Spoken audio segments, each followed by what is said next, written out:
Madame, monsieur, bonsoir. Merci de nous rejoindre sur Al24 News pour ce nouveau numéro d'Hebdo Show. Ce soir, j'ai le plaisir d'être accompagné comme à l'accoutumée de Gamal Abina. Bonsoir Gamal. Badis Knissa est également avec nous. Bonsoir, Badis. Ça va en forme? Très bien, toujours. Eh bien super, c'est parfait. Faisal Metaoui est également avec nous. Bonsoir Faisal. Bonsoir Nouhed. Et il y a également Mehdi Rezar. Bonsoir Mehdi. Bonsoir Nouhed, bonsoir à mes chers collègues. Au sommaire, mesdames et messieurs, ce soir, l'audience accordée par le président de la République, M. Abdelmadjid Tebboune, au vice-premier ministre russe Dimitri Patrouchev. On fera également le bilan de la présidence algérienne du Conseil de sécurité des Nations Unies, 31 jours durant lesquels l'action diplomatique algérienne a réaffirmé ses positions en faveur des causes justes. Crise diplomatique sans précédent entre Alger et Paris, une crise qui s'envenime notamment avec les derniers propos de Marine Le Pen. Et puis, nous parlerons également de DeepSeek, l'intelligence artificielle chinoise qui fait de l'ombre à l'Amérique.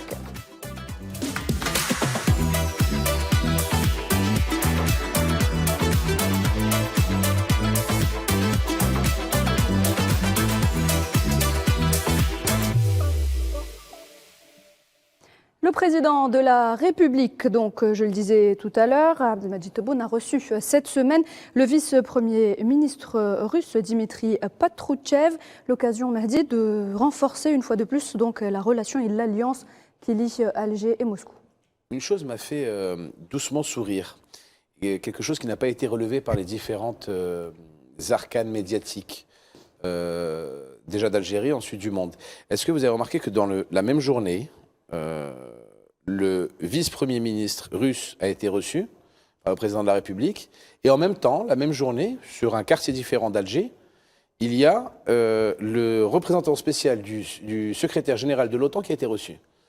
Quand nous connaissons tous autour de la table les relations médiocres entre la Russie et l'OTAN, et quand l'Algérie, la diplomatie algérienne, à travers son président de la République et son ministre des Affaires étrangères, arrive à faire la prouesse diplomatique de recevoir ces deux personnes le même jour en Algérie, ben moi je dis chapeau à la diplomatie algérienne. Mais comme par hasard, il n'y a pas eu d'écho par rapport à ces deux visites en Occident. Parce que, encore une fois, ça ne plaît pas le rôle qui est prépondérant de l'Algérie sur la scène internationale. Et quand le président de la République reçoit monsieur le vice-premier ministre russe, c'est pour justement approfondir et développer les accords bilatéraux qu'il y a entre nos deux grands pays que sont la Russie et l'Algérie. Donc moi je dis une chose, chapeau à la diplomatie algérienne, chapeau au développement de la diplomatie sous toutes ses coutures, et on parle par exemple maintenant de l'OTAN de la Russie, mais il y a aussi une activité très importante cette semaine sur toute l'Afrique. Donc voilà, il faut rendre à César ce qui appartient à César, donc vraiment bravo à eux pour la diplomatie qui est une diplomatie active. On reviendra justement sur le rôle de la diplomatie algérienne quand on fera le bilan de la présidence algérienne du Conseil de sécurité. Avant d'en parler, Faisal Metaoui, on revient à cette alliance entre Alger et Moscou, une alliance qui se renforce davantage, surtout durant ces 5 dernières années, hein, donc entre le président Abdelmadjid Tebboune et Vladimir Poutine. Absolument, le président Abdelmadjid Tebboune avait visité Moscou en juin 2023 pour signer le partenariat stratégique approfondi avec la Russie qui est un partenaire historique, stratégique de l'Algérie. J'ajouterais ce qu'a dit Mehdi par rapport à la diplomatie d'équilibre algérienne, c'est que la même semaine, Mehdi, il y a aussi M. Florian Ermakora, qui est le chef d'unité Afrique du Nord dans la direction du voisinage et de l'élargissement de l'Union européenne, qui était aussi en Algérie pour des consultations politiques et économiques avec l'Algérie. M. Ermakora a parlé beaucoup d'énergie, de migration, de culture, etc. pour dire que, et vous savez que l'Algérie a entamé un processus de renégociation de l'accord d'association signé en 2002 et entré en vigueur en 2005. Donc, en même temps, effectivement, il y a le responsable de l'OTAN qui est M. Javier Colomina, qui est donc le secrétaire général adjoint délégué pour les affaires politiques et la politique sécuritaire de l'OTAN, qui a donc assisté avec M. Ahmed Attaf à la session de dialogue politique entre cette organisation, parce que vous le savez, l'Algérie fait partie du dialogue méditerranéen depuis 2000 et que c'est un partenaire important pour l'OTAN, notamment dans la rive sud de la Méditerranée, parce que le dialogue méditerranéen comprend d'autres pays de la rive sud, dont l'Égypte et la Tunisie. Par rapport à la Russie, oui, parce que M. Dimitri Patrouchev est connu pour être un grand spécialiste des questions agricoles et des ressources naturelles, parce qu'il a été pendant longtemps ministre de l'Agriculture, et les grandes réalisations de l'agriculture russe, c'est grâce à lui. Parce que la Russie, au-delà d'être une puissance nucléaire, une puissance militaire, c'est également une grande puissance agricole. Et d'ailleurs, les chiffres des échanges commerciaux avec ce pays ont augmenté en 2024. C'est un volume de 1,7 milliard de dollars, surtout pour les produits agricoles, parce que nous importons des céréales, des graines, de la poudre de lait de la Russie. Et il y a eu aussi, à la faveur de cette visite de M. Patrouchev, la réunion de la commission mixte algéro-russe, la 12e session, qui a abordé des questions aussi importantes, les questions scientifiques. La Russie est également une puissance scientifique. Et ce qui est intéressant, c'est que dorénavant, l'Algérie fera partie du réseau des universités africaines russes. C'est un réseau qui comprend 100 universités africaines de 23 pays et plusieurs universités algériennes ont signé des accords qui sont, à mon avis, très importants. L'université de Bab Zoua, l'université de Msranem, l'école de nanotechnologie, l'école de Boussaïda et d'autres universités, avec l'université d'Oran 2, avec une grande école qui est importante en Russie. Je pense que c'est l'une des plus importantes au monde, c'est l'école Pierre le Grand de Saint-Pétersbourg, l'école polytechnique.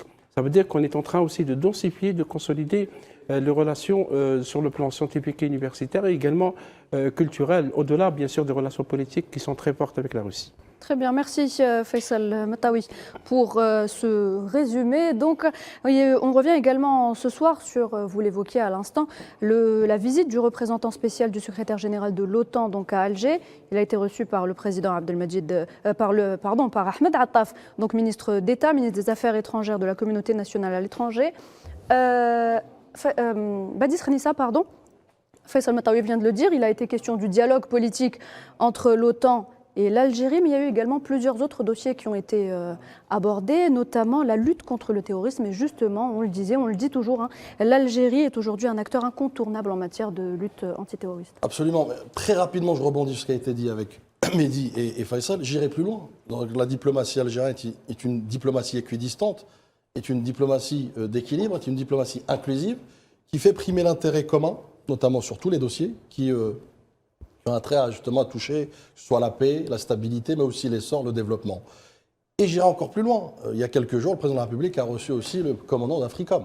Exactement. Avec l'anglais, oui. Donc en une semaine, Badis, secrétaire général de l'OTAN, vice-premier ministre russe et le commandant de l'Africom. Oui, l'Africom, on en a parlé la Absolument. semaine L'OTAN, la Russie et les États-Unis. L'OTAN, la Russie et les États-Unis en une semaine. Plus le responsable de l'Union européenne aussi. Tout à fait. Exactement. C'est un partenaire important. Tout ça pour dire qu'effectivement, et je reviens un peu, parce que l'Algérie, qu'on le veuille ou non, qui veulent l'entendre bien sûr, l'Algérie est une puissance régionale, est un pays pivot, et aussi un portail d'entrée et de sortie de l'Afrique, qu'on le veuille ou non, n'en déplaise certains. Et c'est pourquoi aussi l'Algérie nouvelle aujourd'hui, dans sa dynamique de pays manufacturiers qui produit et qui se donne justement l'ambition d'exporter ses produits à l'international. Donc quoi de mieux qu'effectivement tisser des coopérations ou les consolider, puisqu'elles existent déjà, avec la Russie, partenaire historique, partenaire aussi présent et futur notamment, et qui permet aujourd'hui effectivement de comment factualiser cette coopération, comment la renforcer, où je rejoins effectivement, il y a eu plus de 9 accords et mémorandums, notamment sur plusieurs secteurs, l'enseignement, la recherche, ça a été dit effectivement par Faisal, mais au-delà de ça, c'est-à-dire qu'il y a, ne serait-ce que cette 12e session de la commission intergouvernementale qui permet effectivement de comment mettre des leviers factuels pour outrepasser et surtout factualiser, matérialiser ces actions communes qui, encore une fois, sont sur des dossiers, que ce soit le développement économique, la coopération, que ce soit aussi la recherche scientifique, la santé et autres. Maintenant, je reviens sur effectivement l'autre visite phare qui est celui du secrétaire général de l'OTAN. Il faut rappeler aussi, il faut peut-être une petite chronologie, une petite histoire, l'Algérie a adhéré ce qu'on appelle justement le dialogue méditerranéen en 2000, c'est ça, mars 2000, et elle participe effectivement activement à ce qu'on appelle l'Assemblée de l'OTAN. Donc c'est pour vous dire qu'effectivement, avec cette diplomatie active, elle s'attelle effectivement à travailler sur des dossiers notamment d'intérêt commun, qui soient d'ailleurs, en la considérant, et d'ailleurs de l'aveu même du SG, de l'OTAN et aussi de la communauté internationale, l'Algérie est devenue un acteur majeur, un partenaire fiable aussi un garant, notamment de sécurité, de stabilité et de lutte antiterroriste y compris. Donc c'est pourquoi aujourd'hui il y a cet espace euro-méditerranéen dans lequel l'Algérie, ou la rive sud plus globalement, dans laquelle l'Algérie est un partenaire de premier choix et sur lequel justement l'OTAN et d'autres structures comptent sur elle. Donc à travers l'expertise, à travers l'expérience, on revient après peut-être dans le bilan par rapport à la lutte antiterroriste. Donc si vous voyez, il y a beaucoup de partenariats stratégiques dans lesquels l'Algérie joue un rôle central, un joue axial pour qu'elle justement permette de mettre à bon escient son expertise et son expérience. Gamal Abina, l'Algérie est un pôle géostratégique, une puissance d'équilibre. Tout à fait, mais moi je pense qu'il n'y a pas de hasard sur ces réunions et je m'attends peut-être à une bonne surprise par rapport au conflit ukrainien parce qu'on se rend compte qu'il y a quand même la sécurité européenne avec l'OTAN, sécurité régionale avec les États-Unis qui sont sur l'Afrique, et on le sait, la sécurité effectivement en termes énergétiques, on en parle beaucoup, l'Algérie alimente le Nord, la sécurité alimentaire pour l'Algérie par rapport à la Russie, donc il y a tout un tas de convergences comme ça, sécurité méditerranéenne, ça reste un poids lourd quand même de la Méditerranée, mais je pense que ces réunions comme ça qui se font de façon plus ou moins rapprochée, on voit bien qu'il y a quand même une proximité, peut-être vont donner lieu à une conférence pour peut-être ressortir du conflit de l'Ukraine, c'est possible, parce qu'on sait, les Américains savent que les Algériens sont très proches évidemment des Russes, mais pas seulement, ils communique aussi avec les Américains, il n'y a jamais de rupture. Ça a été dit de façon... avec les Ukrainiens aussi. Hein. Oui, bien sûr. Donc il y a vraiment une sorte de convergence par rapport à ça. Et l'Algérie avait fait d'ailleurs proposition d'aider à la sortie du conflit très tôt. Maintenant qu'on a un Trump aux commandes, il est probable qu'il y ait l'accélération de l'histoire. Mais une chose est certaine aujourd'hui, c'est qu'effectivement, la question sécuritaire n'est pas anodine, parce qu'on parle beaucoup de sécurité. Et l'Algérie a fait ses preuves par rapport au terrorisme, par rapport à la région, par rapport à la stabilisation, par rapport au Mali, par rapport au Niger, des pays limitrophes où on cherche toujours à ramener la paix, par rapport à la Libye, pas le perdre de vue. Donc je pense qu'effectivement, là, ces visites comme ça qui arrivent en cascade n'arrivent pas par hasard. Il n'y a pas de hasard de calendrier. Les gens se parlent, les Européens parlent aux Américains. On sait que Trump est plutôt sur un recul par rapport à l'OTAN. L'OTAN s'inquiète du retrait de l'Amérique. Donc se rapproche de l'Algérie pour garantir une sécurité en Méditerranée. Et aujourd'hui, effectivement, on a besoin de sécurité parce qu'on voit bien que ce qui se passe au Moyen-Orient était calamiteux, qu'on a 5-6 États arabes quasiment qui ont disparu, qu'on a une recrudescence de violence en Afrique, on voit ce qui se passe malheureusement en RDC.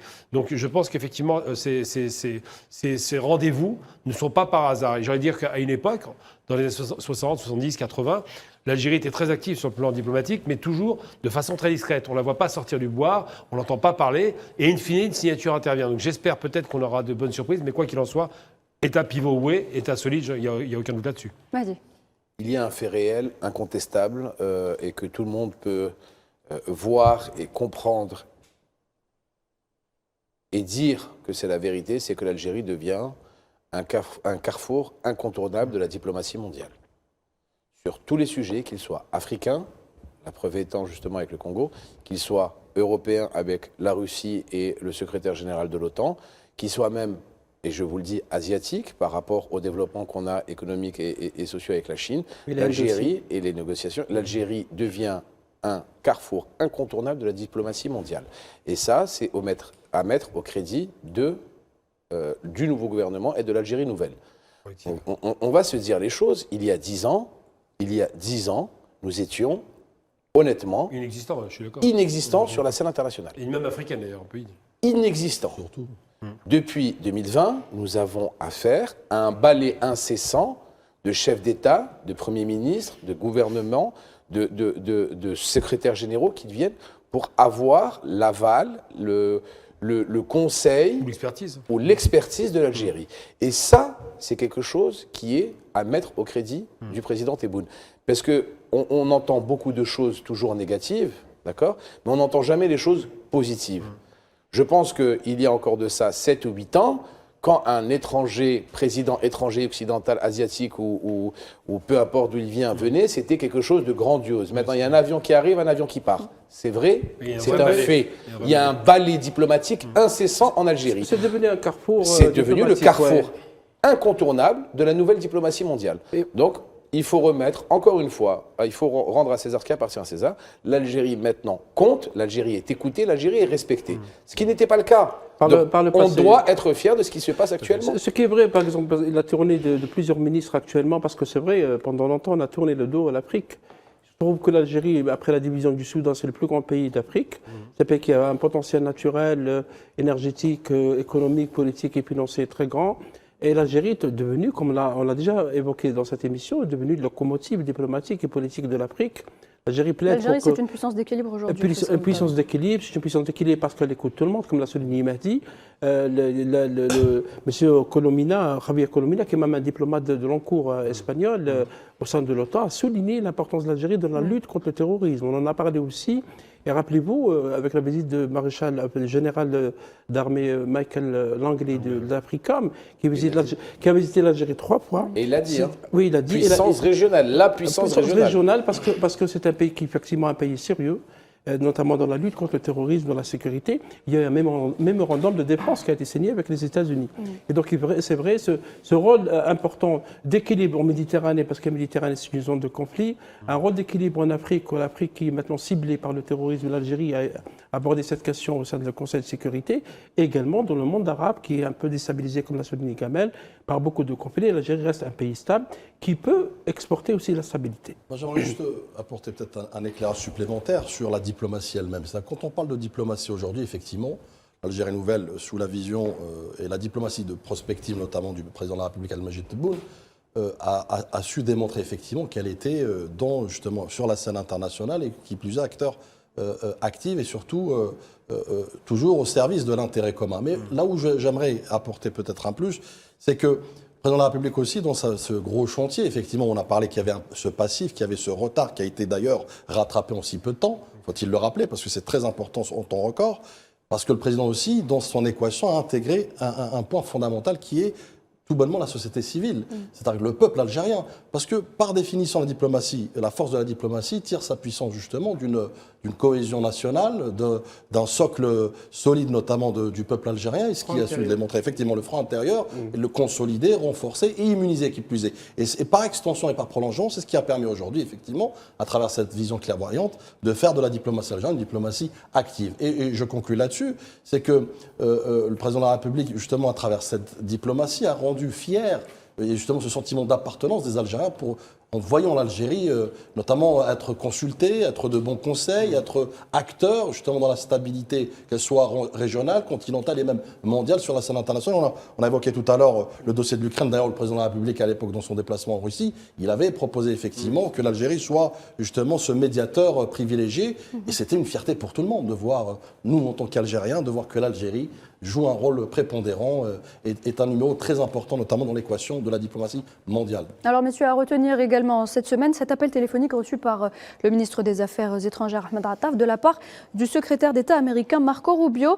Les deux ministres ont discuté des moyens d'approfondir la coopération économique et énergétique entre les deux pays, dans l'intérêt des Américains, mais aussi des Algériens. Gamal Abina, installé à la Maison-Blanche depuis le 20 janvier dernier, est-ce qu'on peut dire que l'administration Trump est en train de montrer son intention de travailler en étroite collaboration avec l'Algérie?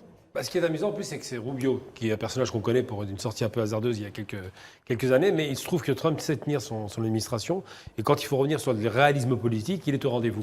Moi je n'ai pas de sympathie ou d'antipathie pour Trump. Je considère que c'est un président qui n'a pas fait la guerre pendant 4 ans. C'est un président qui a gagné son pari économique aux États-Unis. C'est une victoire incroyable, avec un taux de chômage à 3%, taux incompressible. Et c'est un président qui a un rêve, c'est de devenir le président qui va apporter la paix. Alors ça paraît bizarre pour les Européens, par exemple, la paix dans le monde. C'est-à-dire qu'il se dit qu'on peut négocier la paix. Il l'a fait en allant en Corée du Nord, par exemple. Il était très outrancier, après il va en Corée du Nord. Et de rappeler aussi que Trump prend l'Algérie au sérieux, c'est que d'abord, il sait très bien que c'est un pilier en Afrique du Nord, et surtout parce qu'il a compris qu'on ne peut pas faire la paix sans avoir des amis, des adversaires et des gens qui discutent. Il se trouve que l'Algérie était en plus, c'était rappelé tout à l'heure par la diplomatie, en plus nommé au Conseil de sécurité, ce qui n'est pas rien, c'est un vote. Ça ne s'est pas fait comme ça, ils n'ont pas pris le pouvoir de force. Donc on fait confiance à l'Algérie par rapport à ça, et qu'ils ont une action diplomatique extrêmement impressionnante. Donc je pense que Rubio, qui arrive là-bas, qui est un personnage qui n'a pas de sympathie particulière, mais qui arrive avec une réalité, à savoir qu'il y a des rapports d'État à État, il faut les respecter, donne un sentiment effectivement positif. C'est-à-dire que j'espère qu'on aura des choses positives derrière, mais je m'attends à ce que Trump, qui est capable de tout, c'est quelqu'un de très, très surprenant, nous apporte peut-être des solutions sur des conflits qu'on connaît qui ont duré trop longtemps et qui doivent être arrêtés. Donc s'appuyer sur en partie l'Algérie pour l'Afrique, puis l'Égypte au Moyen-Orient, on se rend bien compte qu'il y a une volonté de la part de Trump de changer les cartes et de changer un petit peu le débat actuel, malheureusement, qui est calamiteux pour certains peuples. Mahdi, l'Algérie plaide aujourd'hui pour des partenariats solides dans l'objectif d'atteindre une paix et une stabilité globale. Toujours en respectant la souveraineté de tout un chacun. Voilà, l'Algérie, fidèle à sa doctrine, ne veut pas s'immiscer dans la souveraineté des pays, mais veut aider justement à la paix et à la concordance des voix et que les peuples choisissent pour leur pays.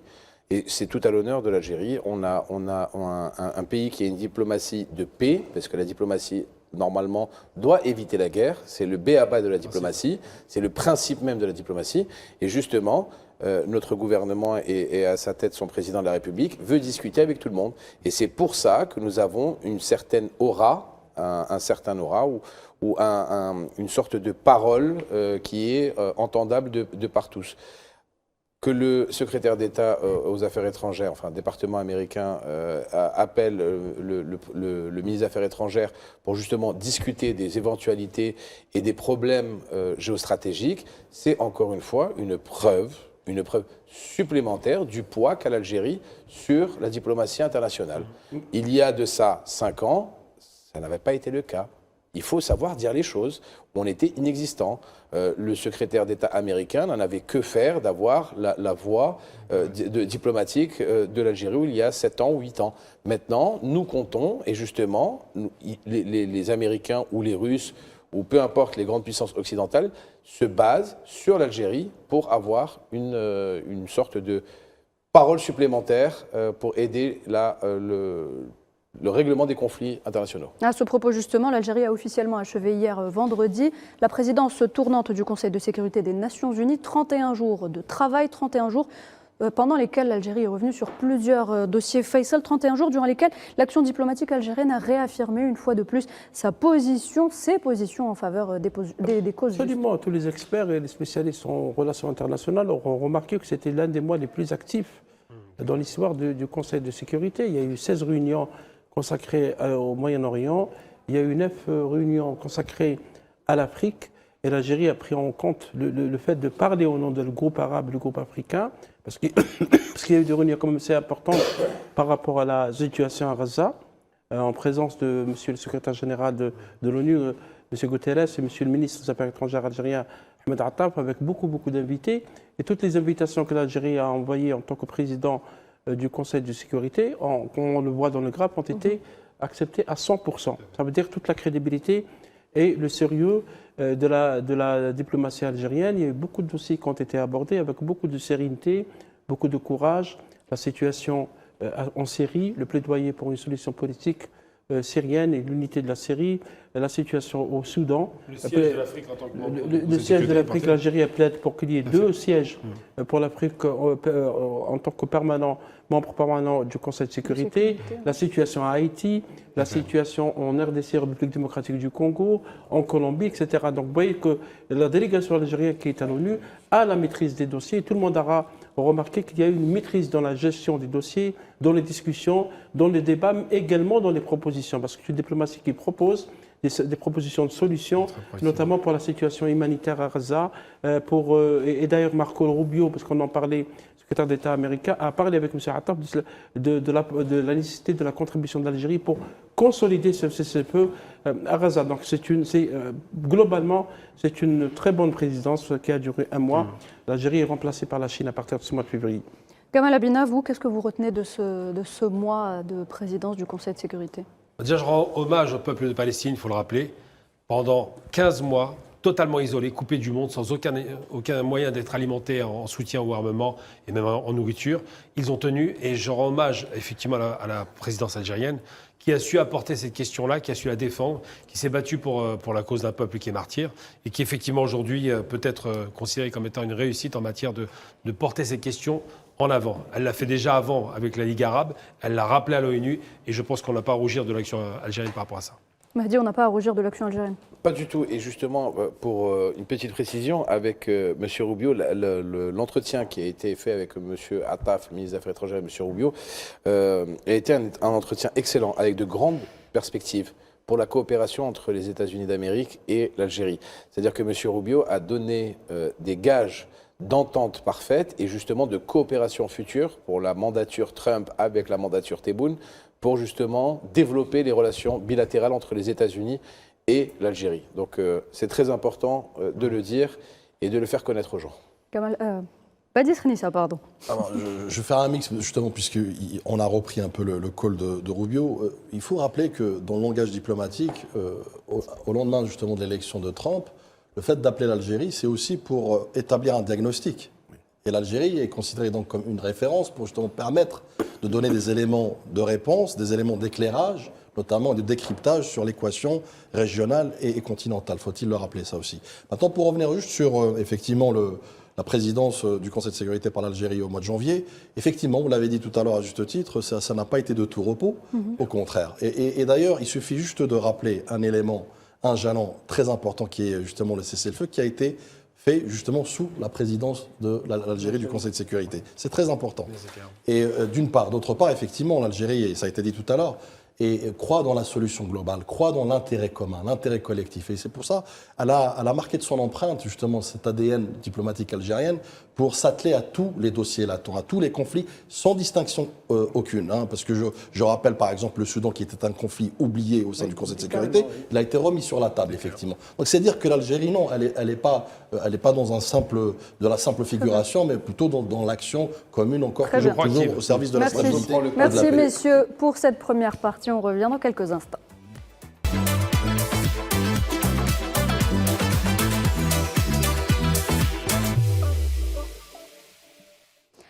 Hebdo Chauffe revient donc pour cette deuxième partie. On poursuit donc cette émission avec le bilan toujours de la présidence du Conseil de sécurité, la présidence algérienne du Conseil de sécurité durant le mois de janvier. Nous a rejoint autour de la table M. Mohamed Benkhrouf, président du Forum des compétences algériennes de France. Bonsoir, merci d'avoir accepté notre invitation. Bonsoir, merci à vous. Merci beaucoup. Donc, Mahdi, je reviens à vous. Donc, on poursuit donc avec ce bilan qu'on peut qualifier aujourd'hui de bilan glorieux pour l'Algérie. J'ai une question pour mes collaborateurs, enfin mes collègues, pardon, pas collaborateurs, mes collègues. Combien de fois a été élue l'Algérie au Conseil de sécurité? 4 fois. Record. Record mondial. 4 fois élu au Conseil de sécurité. En membre permanent. Donc c'est quand même quelque chose. Non permanent. C'est quand même quelque chose d'exceptionnel. Autre chose, l'Algérie a été élue parce elle a toujours été un pays qui a milité pour un autre pays surtout, pour la Palestine. Bien sûr. Pour que la Palestine soit membre justement de l'Organisation des Nations Unies. Son militantisme a toujours été aidé et toujours été soutenu. 143 pays ont voté. C'est massif. Un vote massif. Plébiscite. Un plébiscite, d'accord? Donc, il y a des choses qu'il faut savoir dire parce que les médias mainstream ne le diront pas. Et c'est ça qui est dommage. C'est qu'aujourd'hui, tout est opaque. Quand ça ne va pas dans le sens qu'il faut, eh ben, on met de côté ça. Donc, l'Algérie a été, le président, justement, a eu la présidence de ce Conseil de sécurité. Ça a eu un retentissement mondial parce que l'Algérie bosse ces sujets et a toujours gardé une voie, un cap. Le président de la République l'a dit à plusieurs reprises. Sa ligne rouge, c'est la Palestine. C'est sa ligne rouge. Il veut que la Palestine ait son État. Il veut que la Palestine ait un État indépendant. Il veut que la Palestine ait son territoire. Il veut que la Palestine soit reconnue par l'Organisation des Nations Unies. À partir de là, il est prêt à discuter. Mais d'abord, la chose fondamentale, c'est la reconnaissance de la Palestine et comme la sécurité État. de la Palestine aussi. Et la sécurité, bien évidemment, en Palestine. Autre chose, le non-alignement à égale distance avec tout le monde et la non-ingérence dans les affaires internes des pays et la doctrine de l'Algérie. L'Algérie est restée toujours fidèle à ses principes. C'est très important. C'est pour ça que les gens se reconnaissent, les pays qui sont non-alignés se reconnaissent en écoutant l'Algérie. Et ça, c'est ça qui est très important. Parce que l'Algérie a une diplomatie de valeur. Et cette diplomatie de valeur est très respectée, effectivement, par tous les groupes, que ce soit le groupe européen, africain, sud-américain. Et l'Algérie, au sein du Conseil de sécurité, lorsqu'elle a appelé ces groupes, elle a toujours eu un OK, un d'accord. Même si certains pays ne sont pas vraiment d'accord par rapport à la question palestinienne, l'Algérie reste droit dans ses bottes par rapport au droit international, ça veut dire la solution des deux États. Et ça a été rappelé par M. Ammar Ben Jama, représentant de l'Algérie au sein de l'ONU, rappelé par M. Ahmed Attaf au sein de l'ONU, et rappelé même par le président Abdelmajid Tebboune lorsqu'il a prononcé un discours devant l'Assemblée générale. Donc cette diplomatie de valeur est respectée. Tout le monde, parce que j'ai un peu suivi ce qui a été dit par rapport à cette présidence algérienne, beaucoup d'experts, plus ou moins objectifs, ont tous évoqué le respect. Le respect qu'a l'Algérie, la voix de l'Algérie par toute la communauté internationale. Deuxième chose, l'objectivité dans l'analyse des dossiers. et également la rigueur dans la gestion des dossiers. C'était vraiment rigoureux, les discours étaient bien préparés, certains discours ont été repris, d'autres ont été ignorés, comme l'a souligné Mehdi. Les médias occidentaux, les médias occidentaux ont complètement ignoré le fait qu'il y avait une session spéciale sur la Palestine et sur Gaza, au lendemain, je pense que c'était au lendemain du cessez-le-feu, en présence de M. Attab, et donc il y avait beaucoup d'intervenants, beaucoup de discours. Ça a été ignoré, ça n'a pas été rappelé, mais tant mieux, mais l'Algérie, de toute façon, par la communauté internationale, a réussi cette présidence du Conseil de sécurité. Je pense, à mon avis, que l'Algérie mérite largement sa place en tant que membre permanent au sein du Conseil de sécurité, au nom de l'Afrique. Je vais te dire une chose, Faisal, pour aller dans ton sens, parce que je partage tout ce que tu as dit. L'Algérie a gagné son rôle d'intermédiaire de la paix. Et son rôle d'intermédiaire de la paix, elle l'a gagné par ses actes. Elle n'a pas gagné grâce à ses paroles, elle a gagné grâce à ses actes. Et c'est ce qui est très important. L'Algérie est le porte-drapeau de la paix. Elle est là pour résoudre des crises partout dans le monde, que ce soit en Afrique, que ce soit en Asie, que ce soit au Moyen-Orient. Elle a toujours été présente pour respecter déjà les États souverains, les pays, les frontières et la souveraineté de chaque État, mais pour être là dans une optique de paix. Et c'est ça, moi, que je respecte. Badis Khnissa, l'Algérie a donc représenté donc, le groupe arabe, musulman, africain. Comment expliquer le fait que les médias occidentaux aient fait comme si ce mois de janvier, il ne s'était absolument rien passé au Conseil de sécurité? Je pense qu'au lendemain de l'élection de l'Algérie, d'ailleurs au sein du Conseil de sécurité en tant que membre non permanent, il y a eu cette occultation, notamment caractérisée de l'Occident, de certains pays, notamment pour occulter, ne serait-ce que déjà, son vote plébiscite qui était, je dirais, sans équivoque, qui démontrait effectivement que la diplomatie algérienne a tous les atouts, en tout cas des grands atouts, à mettre à disposition pour mener à bien les débats, les dialogues, les négociations, encore une fois toujours en perspective de défendre les intérêts des peuples.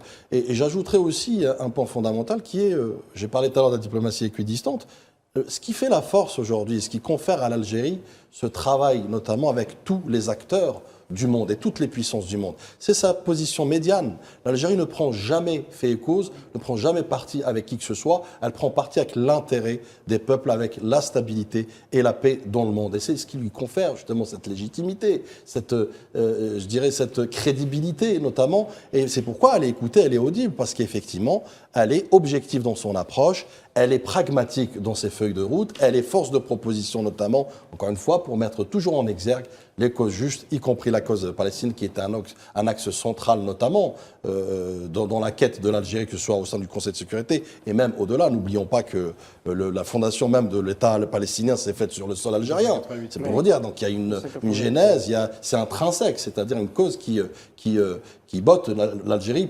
intrinsèquement et qui aujourd'hui a démontré effectivement qu'elle a su être au rendez-vous, mais surtout qu'elle a su être en phase avec ses responsabilités, qu'elle pèse et qu'elle mesure. Et vous avez parlé effectivement de l'espace arabe, un projet panafricaniste vertueux, un projet panarabiste vertueux. Et c'est ce qui aussi caractérise l'Algérie, à savoir défendre tous les intérêts notamment, et surtout faire valoir le droit humain, faire valoir la paix, faire valoir la stabilité, et faire valoir la justice aussi dans le monde, et elle s'y attelle bien, et je pense que ce n'est que le début. Et qu'effectivement, je rejoins que potentiellement, en tant que membre plus tard du Conseil de sécurité, elle saura en tout cas être au rendez-vous. Gamal Abena, pour en revenir justement à la présence souhaitée de 2 membres africains au Conseil de sécurité des Nations Unies, à cette réforme du Conseil de sécurité tant demandée, où est-ce qu'on en est selon vous aujourd'hui ? Moi, j'allais dire par rapport à ça, parce qu'il y a une genèse. Il faut voir pourquoi l'Algérie, le Conseil de sécurité, pourquoi l'Algérie, l'ONU. Simplement parce que, d'abord, pour la cause de libération nationale, l'ONU a un rôle actif. L'Algérie a porté la question à l'ONU, qui ne l'a jamais quittée pendant toute la guerre. Donc l'Algérie sait que la question du droit, qui doit prévaloir devant la force, est plus importante que la force devant le droit qu'on voit en Palestine actuellement. Donc les questions qui sont posées, c'est les questions de droit international, effectivement, et de droit pour tous. En l'occurrence, ce qui se passe sur la question du Conseil de sécurité, quand l'Algérie amène Yasser Arafat à l'ONU en 1974, c'est pour une question de la paix. Quand elle fait la paix entre l'Iran et l'Irak, de Saddam Hussein et du Shah d'Iran sur le Shah d'Arab, c'est 1975, c'est encore l'Algérie. Quand elle fait libérer les otages ou qu'elle récupère l'avion de Carlos, encore une fois l'Algérie. Donc tout ça, c'est pour dire qu'il y a une action qui était très positive, très proactive en 70, qui s'est un peu évaporée les années 80, même si on a eu le Conseil national palestinien en 88. Mais aujourd'hui, l'Algérie porte une question qui est essentielle.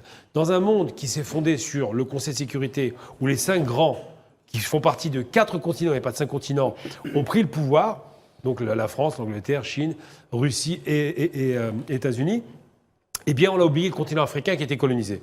En 1945, il n'y a pas d'Afrique. Hein. Et ce qui se passe, c'est que l'Algérie a dit aujourd'hui, pour rééquilibrer les choses, il faudrait qu'il y ait au moins un, voire deux membres de l'Afrique qui soient présents. L'Union africaine, par exemple, qui représente tout l'Africain, et peut-être une présidence tournante. Mais une chose est certaine, c'est qu'elle pose ces questions. Pourquoi ? Parce que quand on parle de droit, le droit doit être égal pour tous. Or, le fait qu'il y a un continent qui soit absent, alors qu'il pèse 1,2 milliard d'habitants, et qu'aujourd'hui, ça devient un continent central en termes d'attractivité, de richesse et de captation des richesses, c'est une question qui se pose avec acuité. Puis en même temps, est-ce qu'il est normal de se dire que le monde fait la loi à ce qu'on appelle le droit de veto, qui est donc un déni de droit. Hein. Oui. C'est une véritable confiscation. Moi, je pense qu'il faut en finir avec le droit de veto, je le répète tout le temps. Est-ce qu'il est normal que le monde subisse ce diktat des grandes puissances quand l'Afrique est abandonnée? Non, donc je pense qu'aujourd'hui, l'Algérie porte cette question, pas seulement elle. Il y a d'autres pays qui le proposent, mais c'est elle qui est la voix qui est le plus entendue. Et c'est une question qui est importante parce qu'on est encore pendant le Conseil de sécurité jusqu'à la fin de l'année, je crois, il me semble. Et après, on pourra... C'est bien ça. Et après, on ne sera plus là. Donc je pense que le prochain combat d'Algérie qu'elle va mener, c'est cette question-là qui est essentielle, en plus de la Palestine, à faire en sorte qu'il y ait un rééquilibre des forces dans le monde par rapport au droit. Faisal Matawi, cette autre victoire de l'Algérie au Conseil de sécurité, c'est l'adoption du mécanisme d'Alger pour la lutte contre le fléau du terrorisme. Terrorisme, parce que ça a été oublié, et vous aurez remarqué que le représentant de l'OTAN, quand il est venu en Algérie, le général Langlais de l'AFRICOM, et même M. Rubio, ont tous parlé de la stabilité et de la sécurité au Sahel, soulignant donc d'une certaine manière le rôle de l'Algérie dans cette région pour lutter contre le terrorisme, parce que tout le monde aura remarqué que les groupes qui étaient plus ou moins actifs dans le Moyen-Orient, certains se sont déplacés dans une zone sahélienne avec des armes, avec de l'argent, avec beaucoup de moyens. D'où ils ont ramené ces moyens, c'est une grande question qui est posée. Et donc l'Algérie a rappelé à la communauté internationale parce que la nécessité de lutter contre le fléau terroriste, parce qu'on a l'impression que quand il s'agit, on parle du terrorisme, de la nécessité de lutter contre les groupes terroristes, les groupes radicalisés, les groupes extrémistes, que lorsqu'il s'agit du Nord, de l'Europe ou l'Amérique du Nord, mais lorsque des attentats sont commis parfois affreux contre les populations civiles, contre les villageois, etc., ça devient une brève dans les médias. Donc ce rappel est important et je sais qu'il y a une autre victoire, je pense, de la diplomatie algérienne au sein du Conseil de sécurité, c'est le fait d'avoir arraché un accord qualifié d'historique pour permettre à l'autorité libyenne d'investissement de réinvestir les avoirs libyens gelés dans les institutions financières internationales. Et les efforts algériens ont également donné lieu à une autre décision obligeant le comité des sanctions sur la Libye à informer les autorités libyennes à l'avenir de toutes les correspondances par rapport donc, à ces avoirs libyens. Ça, c'est aussi un effort, un travail diplomatique pour l'Afrique, parce que l'Algérie aussi a toujours plaidé pour l'Afrique. On a parlé du Soudan, on a parlé du Sahara occidental. Oui, on a parlé de la Libye, du terrorisme, etc. Et donc ce plaidoyer pour l'Afrique est aussi important parce que, comme disait Kamel, il n'est pas normal qu'un continent aussi important, c'est un peu le résultat de la Deuxième Guerre mondiale, de ceux qui ont gagné la guerre, que le continent reste non représenté au sein du Conseil de sécurité de l'ONU. Très bien, surtout qu'à l'époque, il n'y avait pas d'État souverain. Aujourd'hui, la donne a changé. Donc, absolument. Et c'est le continent où il y a le plus de pays, en plus. Très bien, merci. Donc, messieurs, on passe tout de suite au débat du moment.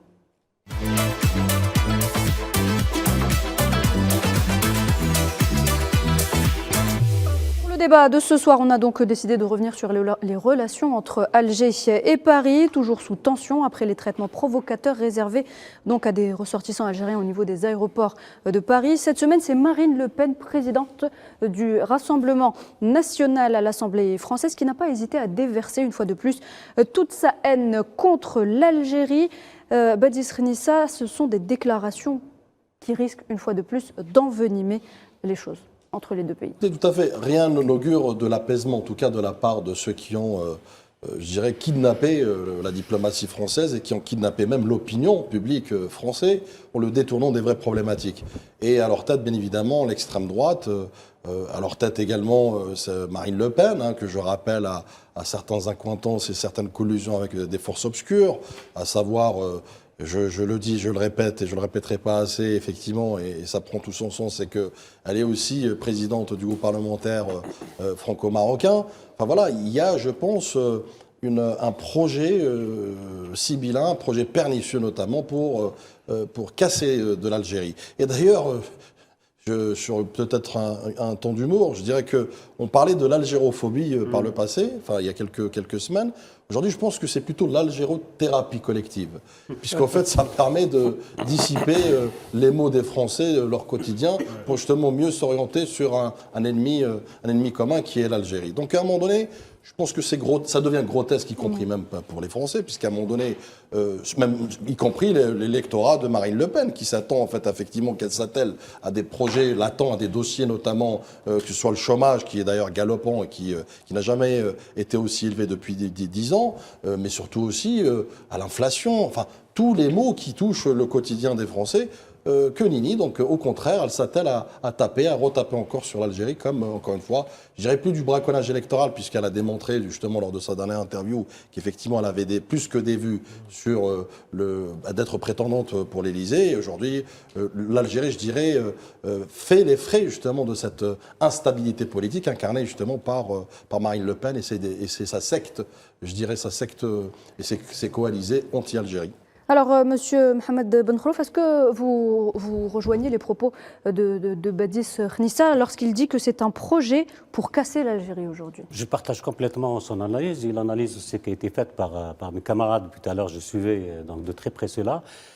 Pourquoi l'Algérie? Parce que l'Algérie, aujourd'hui, elle gêne plus que jamais. L'Algérie, elle gêne par sa détermination à défendre les causes justes, comme l'ont bien précisé, et cela s'inscrit bien dans sa dogmatique, il s'inscrit dans l'appel du 1er novembre, donc jusqu'à aujourd'hui, 70 ans après, n'a pas changé de ses principes fondamentaux, et elle est restée fidèle à ses principes, et malgré qu'elle a passé des périodes très très difficiles, nous le rappelons, la crise de 1970 et aussi la décennie noire, ainsi qu'a suivi d'autres crises donc, qui ont essayé de faire de ce pays-là, de le mettre KO, oui. Mais ils n'ont pas réussi.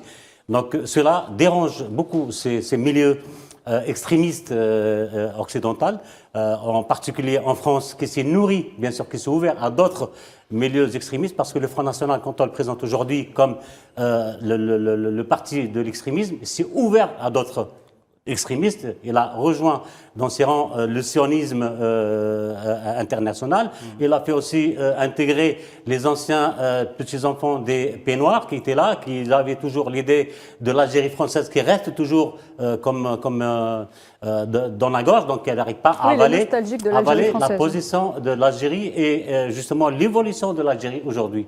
Il y en a beaucoup qui ont misé sur l'Algérie qui restera dans ce cercle vicieux qui est bien sûr un pays qui appartient au tiers-monde, mais aujourd'hui l'Algérie a démontré le contraire. C'est un pays qui se renforce, ses institutions sont renforcées, sa démocratie avance à petits pas mais à pas sûrs. Elle a essayé aussi de montrer un autre visage qui est le visage international. Elle a joué un rôle déterminant dans le rapprochement, justement, comme l'ont bien dit tout à l'heure, de la langue, de la paix et de la justice internationale. Et elle avait le courage de montrer au sein des Nations Unies, justement, la défaillance de cette institution comme la défaillance des autres institutions qui doivent être au service, justement, de ce monde-là, pour une équité, une justice internationale. Donc tout cela gêne l'Algérie. Ajoutant à cela sa position, en fait, son économie, aujourd'hui qui est stable, qui avance à petits pas aussi et qui s'ouvre à d'autres partenaires, bien sûr, sur la base de gagnant-gagnant, sur la base du respect mutuel. Et qui se tourne sur l'Afrique, vers l'Afrique. En particulier sur l'Afrique. Elle s'est retournée pour s'investir avec les Africains, justement, et guider les Africains vers une autre issue, vers une autre économie mondiale, sachant que aujourd'hui la géopolitique internationale bouge rapidement et personne ne peut dire aujourd'hui ou confirmer quel sera le monde de demain, comment sera-t-il la carte géographique de demain. C'est fini. Aujourd'hui, on ne parle plus du globe Est-Ouest, on ne parle plus de l'Occident européen qui est aujourd'hui en totale crise et en train de se reconstruire. Donc tout ce phénomène-là, on fait de ce lobby occidental, en particulier français, pour répondre justement à l'incapacité des gouvernements français pour répondre favorablement à la crise à la fois politique que traverse la France, à la crise économique, à la crise sociale et à la crise démocratique que traverse la France. Donc tout cela, il y a eu un impact pour détourner l'opinion française vers d'autres choses. Exactement. Ils ont essayé de le détourner vers la Palestine. Ils ont échoué parce que l'Algérie était là pour rappeler justement les grands de ce monde-là et les mettre en face de leurs responsabilités. Et aussi, donc l'Algérie était là pour répondre avec intelligence, beaucoup d'intelligence et beaucoup de diplomatie, et ne pas tomber dans le piège de ces provocations irresponsables. Et pour revenir justement sur la crise diplomatique profonde qui touche les deux pays, je vous propose d'écouter l'historien Benjamin Stora. On en parle dans quelques instants. Je pense que c'est la crise la plus grave, la plus importante que connaît la relation entre les deux pays, entre l'Algérie et la France. Il y avait eu une crise très grave aussi en 1971, lorsque le président Ouari Boumedienne avait nationalisé les hydrocarbures. Mais là, cette fois-ci, la crise est beaucoup plus importante, à mon avis, avec rappel d'ambassadeurs, avec toute une série de déclarations, de surenchères, d'escalades verbales extrêmement importantes. Et donc, effectivement, c'est une crise diplomatique, une crise politique extrêmement importante entre la France et l'Algérie depuis maintenant plusieurs semaines. À qui la faute ? Bien, le point de départ, on pourrait presque dire que ça a été la déclaration du président français Emmanuel Macron de reconnaissance de la marocanité du Sahara occidental, qui aurait mis, disons, le feu aux poudres. Mais moi, j'ajouterais un autre aspect, c'est la modification de la scène politique française suite à la dissolution. C'est-à-dire que le président de la République française a été obligé de tenir compte davantage de sa partie droite de l'hémicycle, c'est-à-dire les républicains et l'extrême droite française, qui sont traditionnellement favorables à la monarchie marocaine. Et la vieille droite gaulliste, ainsi que la gauche, s'est peu manifestée sur la question mémorielle et sur la question des rapports franco-algériens. De sorte que cette gauche qui s'est peu manifestée, ainsi que cette vieille droite gaulliste, fait que les regards, le poids politique pris par les républicains, le parti Les Républicains, ainsi que l'extrême droite française, qui sont hostiles, disons, à l'Algérie. Badis Khnissa, comme on vient de l'écouter, Benjamin Stora pense que la scène politique française se penche aujourd'hui vers l'extrême droite. Pensez-vous aujourd'hui que Emmanuel Macron subit des pressions justement de ce côté-là Très rapidement, j'ouvre une parenthèse sur ce qui a été dit, un petit verbatim plutôt. Le processus de démocratisation de l'Algérie, je dirais, avance à grands pas même. Et que l'état de droit n'a jamais connu autant d'avancées, notamment sous l'ère du président de la République, Abdelmadjid Tebboune. Faut-il juste rappeler que jamais la société civile, jamais les syndicats, jamais les associations n'ont autant eu de leviers justement d'expression et d'action, notamment dans l'élaboration de la politique générale et de la politique, qu'elle soit locale ou nationale. Il faut le rappeler. Donc, et d'ailleurs, c'est ce qui dérange aujourd'hui, plutôt. Pour revenir à votre question pertinente, effectivement, elle s'est retournée, enfin, Emmanuel Macron, comme je l'ai dit d'ailleurs depuis quelques émissions, est un peu otage, notamment, puisque, vous savez, le ciblage systémique de l'Algérie aujourd'hui est devenu, aux yeux même des Français eux-mêmes, les Français lambda, une escroquerie intellectuelle, mais surtout aussi une arnaque politique. Puisqu'on a tous compris qu'effectivement, ils essayent de créer une légitimité un tant soit peu sur, effectivement, le ciblage de l'Algérie. D'une part. D'autre part aussi, je dirais, l'Algérie aujourd'hui sert de caution politique pour cette extrême droite qui essaye, aujourd'hui avec peut-être une dynamique favorable, notamment au sein de l'Europe, on en parlera un peu plus tard, et qui vise notamment en étant prétendant de l'Élysée. Je pense que Marine Le Pen l'a démontré lors de son interview clairement. Maintenant, effectivement, là où on est en mesure de se poser des questions, c'est que au-delà d'Emmanuel Macron, du président aujourd'hui, où la France est marquée indéniablement par une instabilité, notamment politique, où il n'y a plus de boussole politique, il n'y a plus de boussole, même diplomatique, où d'ailleurs les porte-paroles se font via des plateaux télé, ou des slogans un peu creux et des slogans irrespectueux et qui déshonorent d'ailleurs finalement la France vis-à-vis de la diplomatie et vis-à-vis d'un pays qui plus est, ce qu'on disait tout à l'heure en introduction, un pays pivot, une puissance régionale et même mondiale. Et par contre, oui, la question qui se pose aussi, c'est ce que j'ai qualifié, peut-être les mots sont forts, mais c'est la vérité aussi, c'est ces forces extra-constitutionnelles aujourd'hui qui ont pris en otage la diplomatie française et qui parlent en son nom, mais surtout aussi qui ternissent finalement cette diplomatie qui, dans une relation bilatérale entre l'Algérie et la France, veulent effectivement à tout prix, je dirais, fermer la porte de tout retour ou réchauffement notamment des relations bilatérales entre les deux pays. Ils veulent vraiment fermer la porte à tout retour de relations bilatérales entre Alger et Paris. Écoutez, l'extrême droite n'est pas la France, l'extrême droite n'est pas le gouvernement français. Dieu merci. Moi, nous avons à faire une campagne, je le dis haut et fort, des nostalgiques de l'Algérie française. Nous avons affaire à une campagne haineuse contre l'Algérie parce que l'Algérie dérange par son essor diplomatique. Nous avons affaire à une campagne haineuse parce que l'Algérie dérange par son essor économique. L'Algérie dérange par son essor culturel.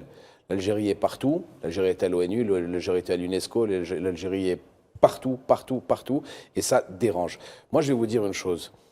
Je pense que depuis, on est en 2025, il y a en 2015, 2016, 2017, l'Algérie, je pense, hein, sauf changement de tectonique des plaques ou quoi que ce soit, l'Algérie n'a pas changé de position géographique. On est bien d'accord, elle est toujours au nord de l'Afrique, elle est toujours au nord du...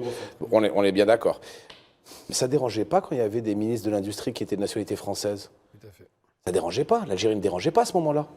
Quand on vidait les réserves de change de l'Algérie pour des grands groupes occidentaux, l'Algérie ne dérangeait pas. On ne parlait pas de démocratie, on ne parlait pas de junte, on ne parlait pas de régime. D'État voyou. On ne parlait pas de État voyou. Ben bien sûr, parce qu'ils avaient mis leurs enfants à la tête des institutions pour vider les caisses de l'État et les réserves de change de l'Algérie. À ce moment-là, on était... Monsieur et madame, tout le monde, du moment que le président Tebboune a voulu dire « stop, on arrête, on tire la sonnette d'alarme, on est en train de piller l'Algérie ». L'Algérie aux Algériens, et aux Algériens avant tout, aux Algériennes, pardon, excusez-moi mesdames, et aux Algériens avant tout. À ce moment-là, on devient une junte, on devient un régime, ça ne choque personne. Ça ne choque personne. Elle, avec ça, elle a conduit toute l'Afrique. Elle a conduit tout le continent africain. L'Algérie. C'est vrai, parce que le continent africain chasse la France petit à petit. Moi, je pense, je suis tout à fait d'accord avec vous. Non, mais vous avez raison.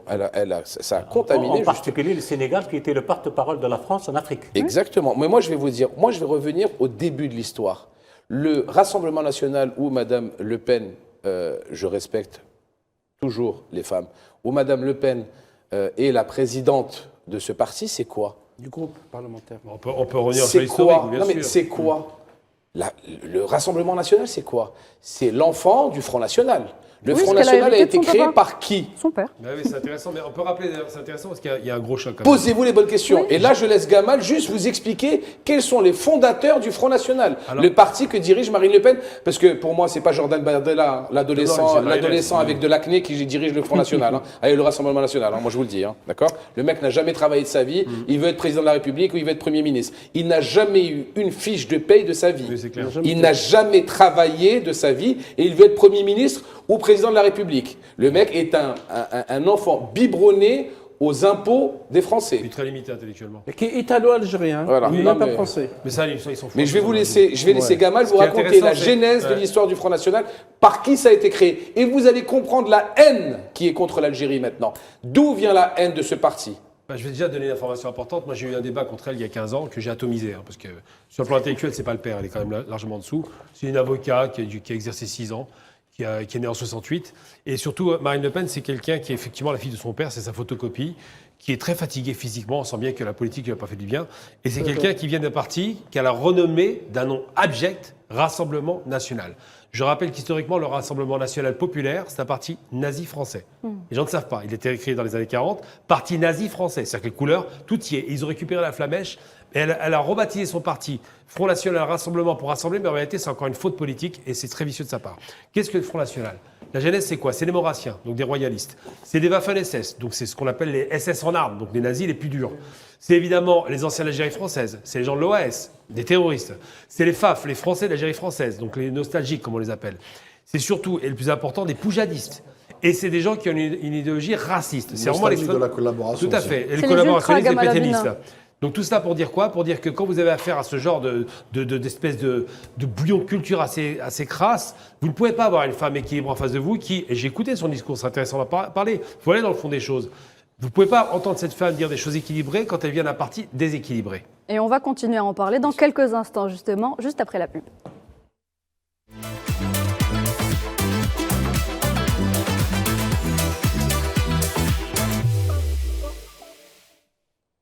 Troisième partie d'Hebdo Show, on poursuit notre débat sur la relation entre Alger et Paris. Gamal Abina, je reviens vers vous. Vous nous racontiez les origines du Front, du Front National. Pardon. Justement, c'est marrant parce que vous dites, là c'est amusant, parce qu'il s'est fondé en 72 par Le Pen et il a retiré juste une lettre au Front de Libération Nationale, on retire Libération et fait Front National. C'est toujours la réaction, c'est comme l'OS pour l'OAS. Ils ont récupéré un mouvement algérien et puis l'ont transformé en OAS. C'est-à-dire que le Front National a toujours tendance à copier ce qui a été fait pour libérer les peuples. Et il faut faire la différence. Parce que l'extrême droite française est vicieuse. Pour avoir le vote immigré, ils ont joué une carte à l'époque de Soral, et que j'ai combattu sur le terrain, où ils disaient, mais rendez compte, le Front National, c'est un mouvement nationaliste comme les Algériens étaient nationalistes. Seule différence, c'est que l'Algérien nationaliste, il le fait pour libérer un pays. C'est de l'émancipation et c'est inclusif.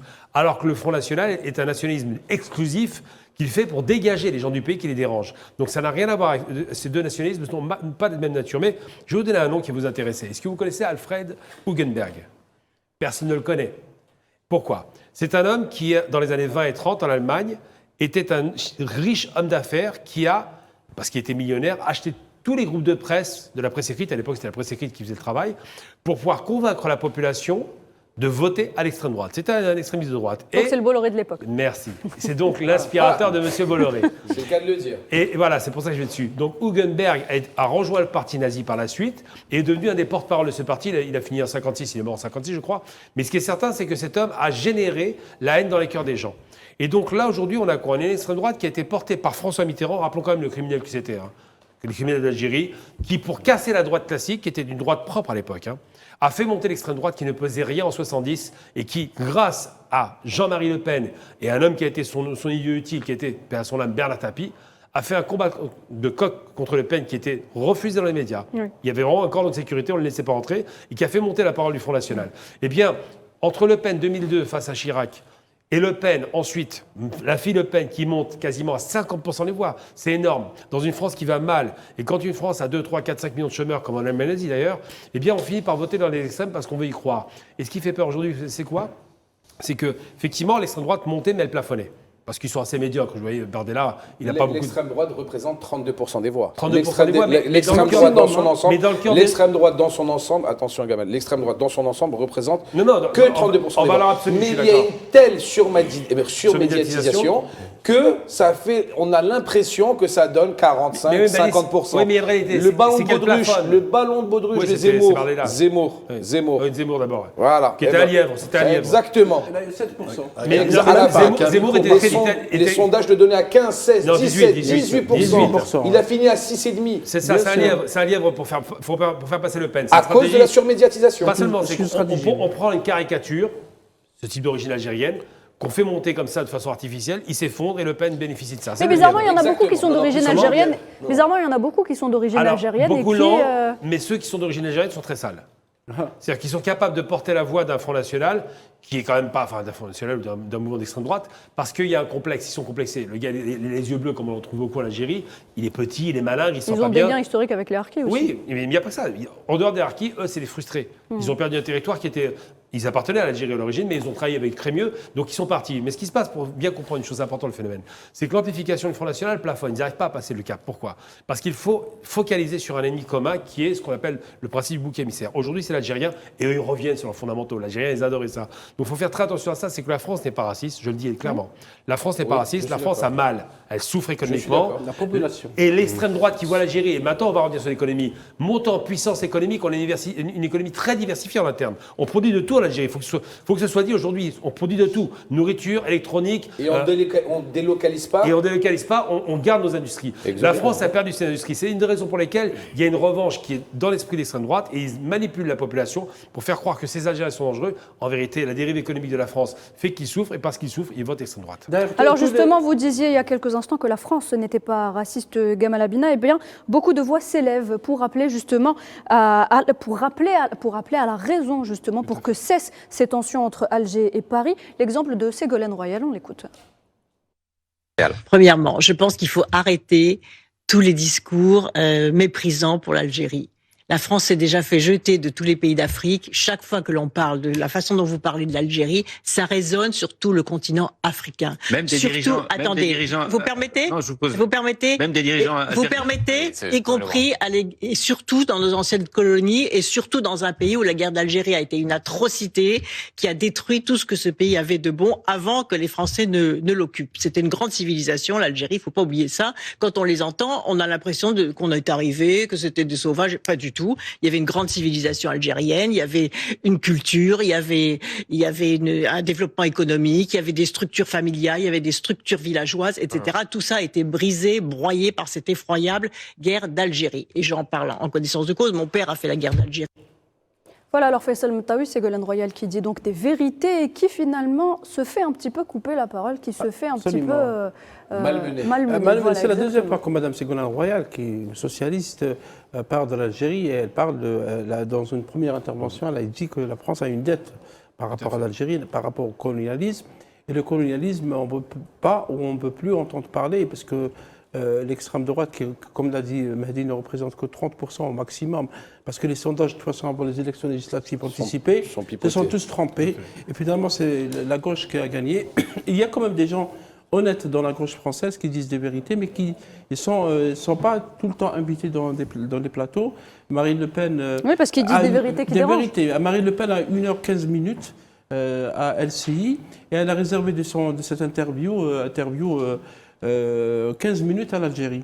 Elle a parlé que de l'Algérie. Donc voilà une extrême droite qui n'est pas vraiment populaire, contrairement à certains médias qui veulent faire passer pour populaire, parce qu'on a, avant l'interview au Mahdi, ils ont publié un sondage disant qu'elle est première dans les intentions de vote des Français. Mais un sondage par qui? Par qui, absolument? Par la chaîne qui les subventionne et qui les met. C'est un sondage pipoté, c'est un sondage qui ne veut rien dire. Absolument, absolument. Et encore, est-ce que Marine Le Pen sera candidate? Parce que vous savez qu'il y a une procédure, judiciaire, et je pense que ce mois février ou mars, il y aura la sanction. Elle risque 5 ans d'inéligibilité après avoir détourné les fonds du Parlement. Elle donne des leçons, il faut le rappeler. Elle donne des leçons avant. Elle donne des leçons, mais son parti détourne les fonds du Parlement européen pour financer le Rassemblement national. Donc comment on peut être voleur et voler de l'argent des Européens et donner des leçons par rapport à ça? Et deuxième chose, si vous permettez nous être, c'est que Madame Marine Le Pen a chassé son père du parti. Elle s'est dit que je ne me suis jamais pardonné ça, mais parce que finalement l'extrême droite par rapport au Rassemblement national, c'est une histoire de famille qui D'ailleurs, c'est très important. Aujourd'hui, entre eux. On a appris que la tombe de Jean-Marie Le Pen a été saccagée. Hier. Hier, oui, je l'ai appris aujourd'hui, malheureusement. Ça, c'est intolérable. Il faut vraiment être très clair. Oui. On peut détester le personnage, on doit quand même respecter les tombes. La fille qui trahit son père et la nièce qui trahit sa tante et qui revient. Absolument. En plus, Marine Le Pen, si vous permettez, M. Bonneroff. M. Bonneroff, oui, allez-y. Je terminerai avec ça parce que dans la même interview, pour Marine Le Pen, la colonisation, ce n'est pas un drame. C'est ça, exactement. Et elle a dit comment on peut condamner les gens qui s'attachent à l'Algérie française. Parce qu'il faut rappeler que le père de Marine Le Pen était un tortionnaire en Algérie. Oui. Monsieur Bonneroff, alors justement, Faisal Mtaoui a évoqué les propos de Marine Le Pen sur la colonisation française donc, de l'Algérie. Nouvel épisode dans la falsification de l'histoire de cette guerre qu'il y a eu donc entre les deux pays. Cheval de bataille, comme on dirait que c'était un cheval de bataille des courants d'extrême droite et des nostalgiques de l'Algérie française, comme vous le disiez tout à l'heure. Je dirais que cela n'est pas nouveau pour moi. Je suis en France depuis 35 ans. Et j'ai vu l'évolution de l'extrémisme en France, qui est passé, comme je disais tout à l'heure, qui était moins de 1%, qui représentait moins de 1% en France, et qui était nourri justement par les problèmes et cette xénophobie en général qui était fabriquée par ces milieux-là, parce qu'il y avait des médias lourds, parce qu'il y avait de l'argent, parce qu'il y avait des intérêts, un lobby derrière qui essayait de fabriquer à long terme. C'était tout un projet. Et qui a, ce projet-là, des objectifs bien précis. Parmi ces objectifs, c'est l'Algérie. Pourquoi l'Algérie? Parce que celui qui détient l'Algérie, il a, comme l'a bien dit Jacques Chirac dans une déclaration à lui, que la France doit sa grandeur pendant 3 siècles, qu'elle a colonisé l'Afrique, elle a épuisé les richesses de l'Afrique, elle a esclavagé l'Afrique. Donc il est temps aujourd'hui de reconnaître cela. Et cela dérangeait justement parce qu'il y a une voix française qui n'appartient pas à cette idéologie d'extrémisme qui s'est manifestée, bien sûr, pour défendre les valeurs universelles, les valeurs de liberté, égalité, fraternité issues de la Révolution française, donc qui est resté un slogan. Bien au contraire, donc il y a tout un enjeu politique intérieur français qui s'est transformé justement de cette culture xénophobe par le simple citoyen, qui était vécu par le simple citoyen, à une politique pratiquée par l'institution, par l'État. Aujourd'hui, on parle de ministres racistes, on parle de déclarations de ministres irresponsables, de déclarations du président aussi irresponsable quand il déclare que l'Algérie n'existait pas avant 1830, que l'Algérie, ces déclarations-là sont des déclarations, bien sûr, des responsables de l'État. Aujourd'hui, cela nous conduit à comprendre une seule chose, que ce système de France est en faillite totale.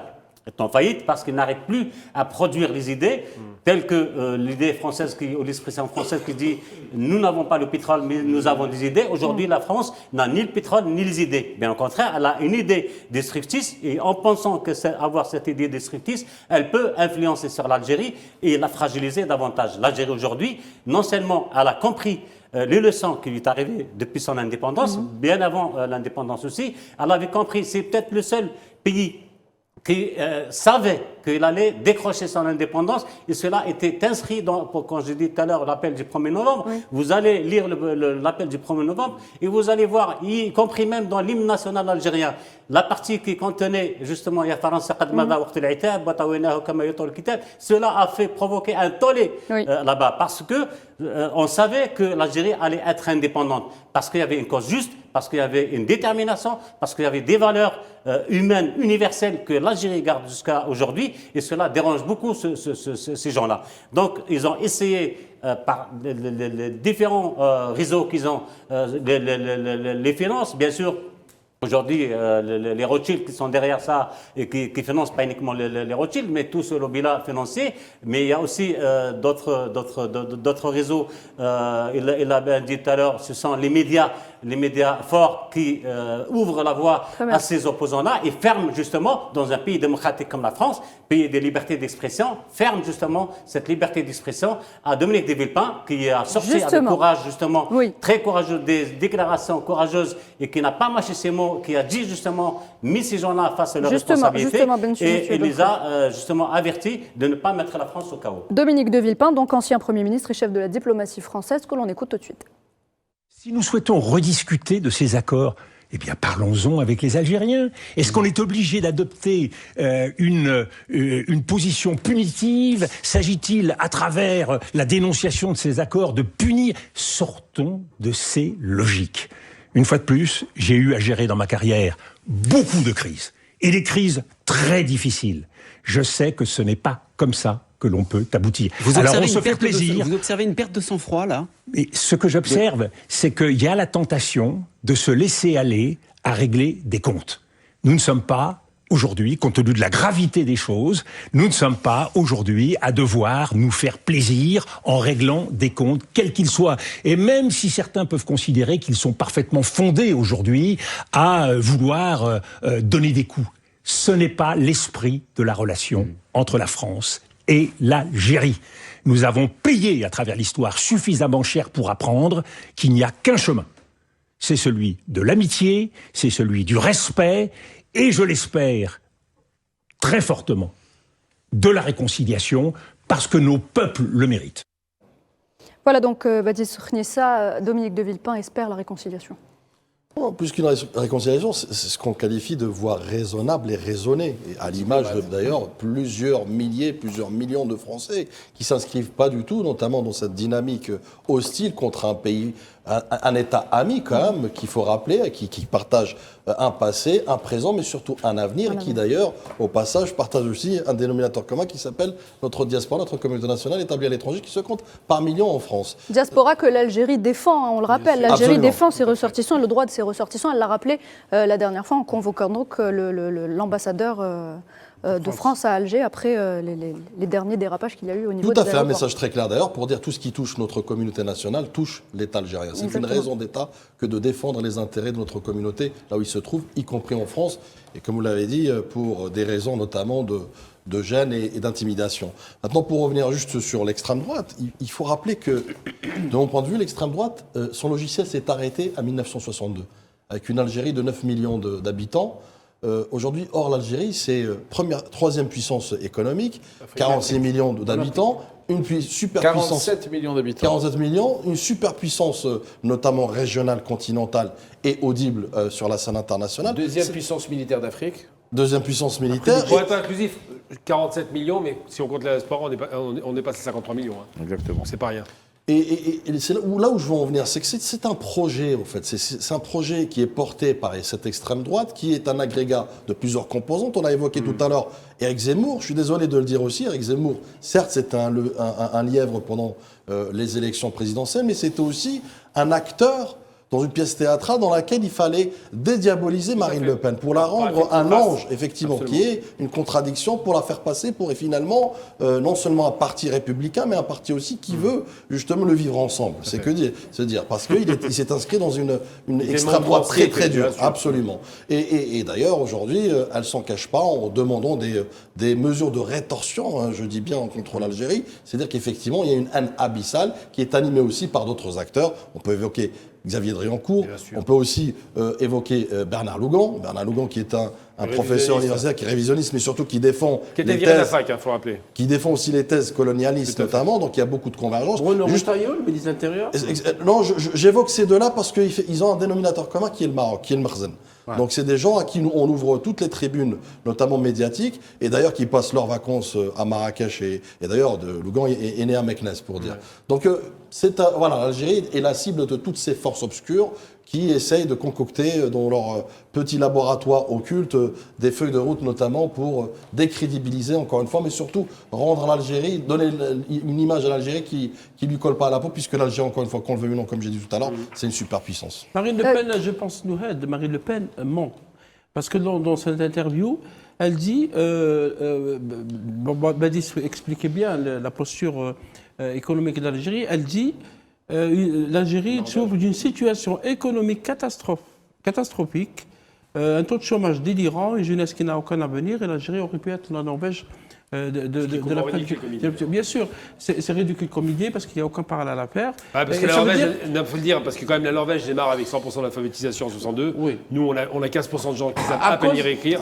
2000 universitaires à cause de la France. Hein. À cause de la France. Parce que la France construit des écoles, mais on n'y allait pas bizarrement. Non, mais il faut être clair sur un point par rapport à ce qui était. C'est bien de le rappeler, Le Pen, c'est une menteuse. C'est une menteuse. C'est pas seulement une menteuse, c'est en plus quelqu'un de mauvaise foi. De mauvaise foi, elle dit n'importe quoi. Effectivement, on a l'impression qu'il y a un discours ambiant, parce que ça dure d'abord, on stigmatise la communauté algérienne en France, les Algériens de France. Pratiquement chaque jour, on parle. 2 ou 3 TikTokers sont devenus, on a généralisé sur les des stars, etc. Puis on a même essayé de charger la justice française qui a décidé de ne pas expulser le TikToker Boualem de Mel. C'est un désaveu à Bruno Retailleau. Et le même Xavier Driancourt qui revient chaque jour dans une interview au Figaro, qui maintenant plaide pour autre chose. Il plaide pour que même les Algériens qui ont un visa donné par l'ambassade de France à Alger ne rentrent pas en France. Donc cette haine, apparemment, n'a pas de limite. Gamal Abina, est-ce qu'on peut parler, Badis Khnissa, Gamal Abina, est-ce qu'on peut parler aujourd'hui d'alliance coloniale française de l'extrême droite sioniste et du Merzenne?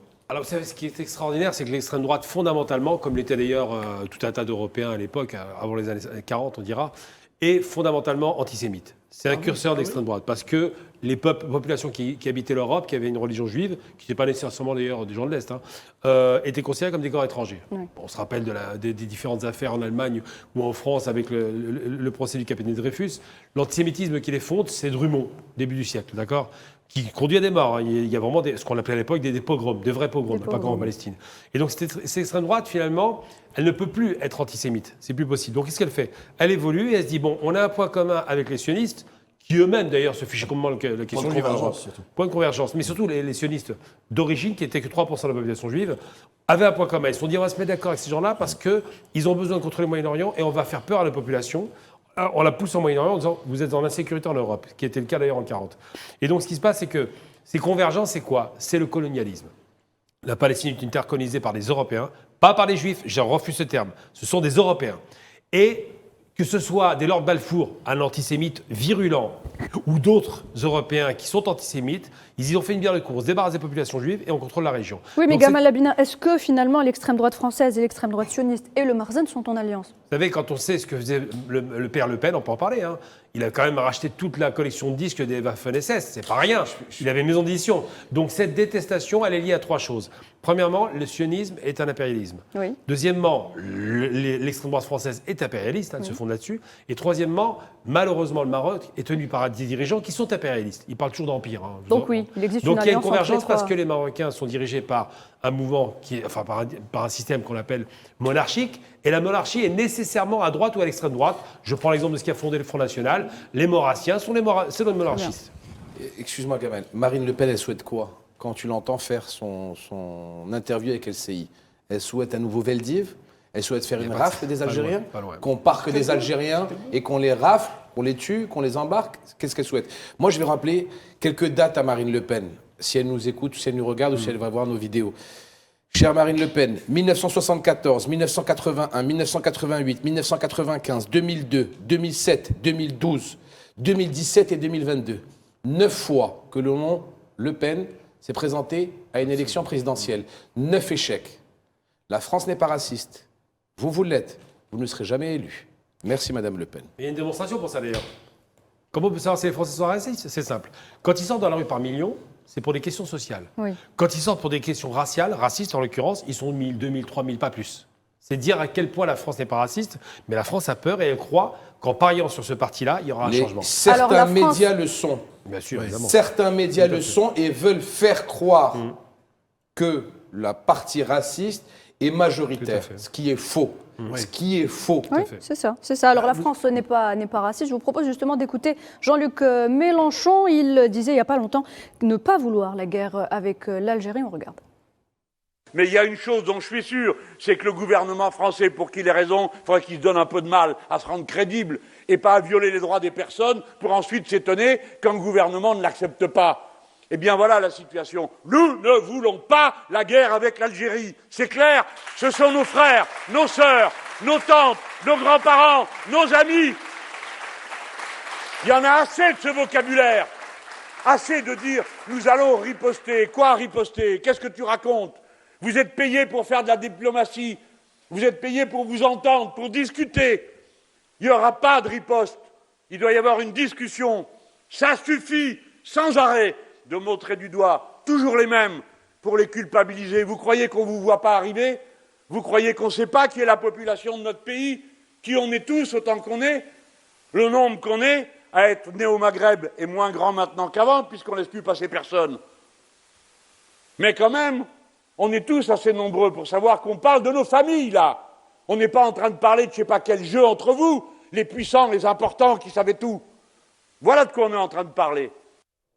Voilà, c'était donc Jean-Luc Mélenchon. Le colonialisme, de toute façon, cher Nouhed et cher ami, n'a jamais été bénéfique pour aucun peuple dans le monde. Le colonialisme a toujours été une tare.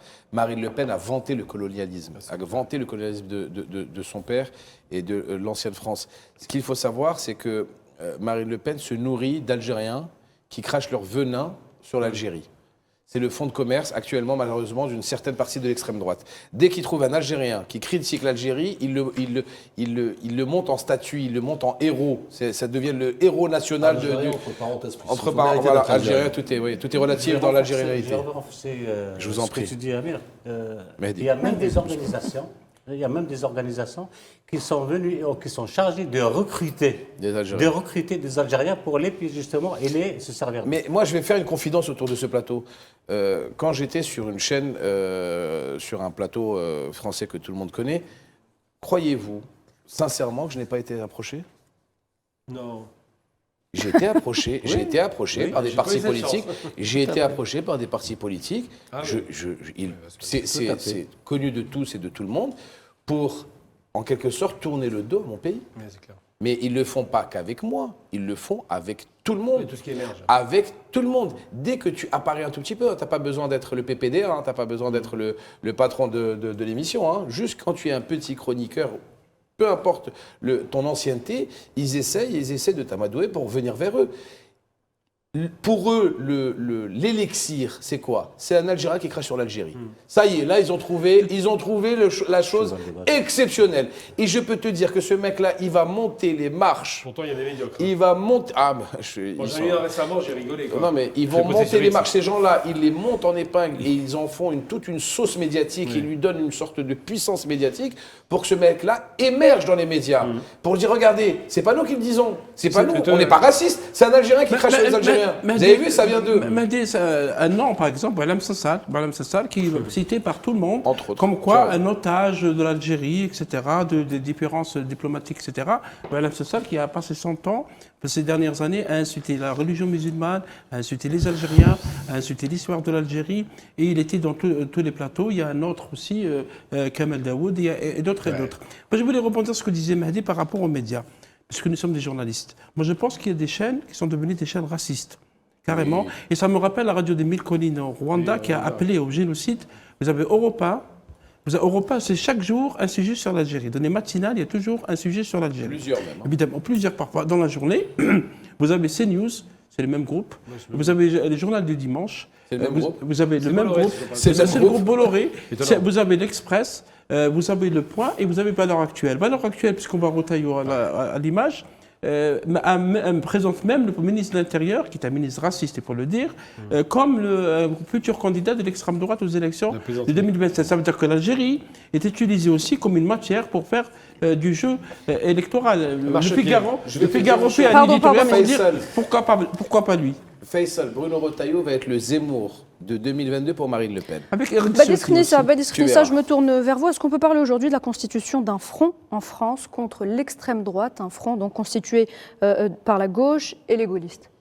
On peut dire effectivement qu'il y a en tout cas une dynamique positive, défavorable justement à cette extrême droite qui veut d'ailleurs anéantir toute voix dissonante. Et on l'a vu avec toutes les figures, notamment qu'elles soient politiques, mais qu'elles soient aussi issues de la société civile, qui se font démonter, je suis désolé de le dire, ils tiennent un discours en contradiction, en opposition avec effectivement sans oublier les artistes et les sportifs également. Absolument. Et d'ailleurs, j'ai envie de vous dire, c'est ça aussi un peu la France cosmopolite, la France hétéroclite, la France qui représente toutes les confessions. La France des couleurs. La France de la cohésion, normalement, que d'ailleurs le ministre de l'Intérieur est censé s'en inspirer pour justement défendre effectivement le vivre ensemble. Or, il s'avère que c'est tout le contraire. Et je reviens effectivement sur cette une, notamment sur Valeurs Actuelles, et il disait pourquoi pas lui. C'est pour vous dire qu'effectivement, il y a un dessin, il y a un projet sibyllin, pernicieux notamment, sournois aussi, porté par cette extrême droite, et d'ailleurs qui est gêné par justement cette dynamique défavorable qui d'abord regarde le présent, mais surtout le futur commun, avec une communauté forte qui est algérienne, et que je rappelle une communauté active, une communauté qui fait aussi le bonheur de la France, une communauté qui participe, qui est intégrée justement dans je dirais le devenir de la France, qui paye ses impôts, effectivement, qui paye ses impôts, qui respecte le droit civique, qui respecte le droit fondamental des citoyens, et qui aussi est une passerelle notamment qui est censée lier les deux rives, notamment entre les deux pays. Et c'est pourquoi d'ailleurs aujourd'hui elle est ciblée. Elle est ciblée aussi parce qu'on veut, à travers ce projet, ce dessin sournois de l'extrême droite, de la diviser, mais surtout aussi de l'exfiltrer, l'extraire, notamment de son appartenance et sa fierté d'appartenir à l'Algérie. Donc, et c'est pourquoi d'ailleurs on a des faibles d'esprit parfois qui tombent dans le piège, effectivement, et qui deviennent un peu les porte-étendards, notamment contre l'Algérie, dans un projet effectivement alimenté, nourri par la haine et justement la discrimination. Notamment. Alors avant de vous donner le dernier mot, Monsieur Ben Khalouf, allez-y, ensuite on va regarder une vidéo. Renforcer justement ce qu'il a analysé Badis. Et en même temps, ce qu'a dit Mahdi tout à l'heure, heureusement que la France n'est pas extrémiste dans sa globalité. Justement. La France, dans sa globalité, le peuple français le dit ouvertement. Et on l'a vu lors des manifestations, malgré la loi qui était votée, la loi antisémite qui était votée en extrême urgence, que le peuple français a brisé la loi du silence et on est sorti par des manifestations à la place de la République, malgré les intimidations, malgré le paiement des amendes de 135 €, malgré les poursuites. Cela n'a pas empêché le peuple français de dire ce qu'il pensait vraiment, de dévoiler la vérité telle qui était cachée par les médias, justement, que vous avez cité, Faisal, tout à l'heure. Ces médias-là, les derniers temps, il y a une étude qui a été faite, je l'ai lu avant-hier, les mots les plus utilisés ces derniers mois, l'Algérie, Algériens, est tourné autour de cela. Oui. Cela prouve quelque chose. C'est la politique que, voilà. du bouc émissaire. Donc il y a une vengeance aveugle envers l'Algérie, et cela justement reflète le niveau très bas de la politique et de la vision française, et en particulier de la diplomatie. Et d'autre part, c'est que la position algérienne, est renforcée par ses institutions, est renforcée par son discours diplomatique, est renforcée par ses actes sur le terrain. En particulier, vous avez cité tout à l'heure son rôle au sein de l'Organisation des Nations Unies. Et aujourd'hui, l'Algérie joue un rôle important de rapprochement justement des grands pays, notamment la Russie, la Chine, et c'est les Américains qui s'intéressent aussi à des relations privilégiées avec l'Algérie. Cela dérange beaucoup justement ces milieux-là, et cela prouve que l'Algérie est sur la bonne voie. L'Algérie est donc sur la bonne voie. Et messieurs, pour conclure, donc pour clore ce débat, si vous le voulez bien, on va regarder cette petite vidéo. Elle résume bien la chose finalement, hein. L'extrême droite n'est pas la France, l'extrême droite n'est pas les Français. Regardez. Oui, je suis d'accord. Il y a des gens à féliciter. Mais votre politique, elle favorise tout ça, en fait. Votre politique, elle favorise tout ça. Et vous êtes vraiment pas le venu, quoi. Allez, oust! Voilà donc allez oust, hein, Bruno Retailleau qui se fait donc... Houspillé.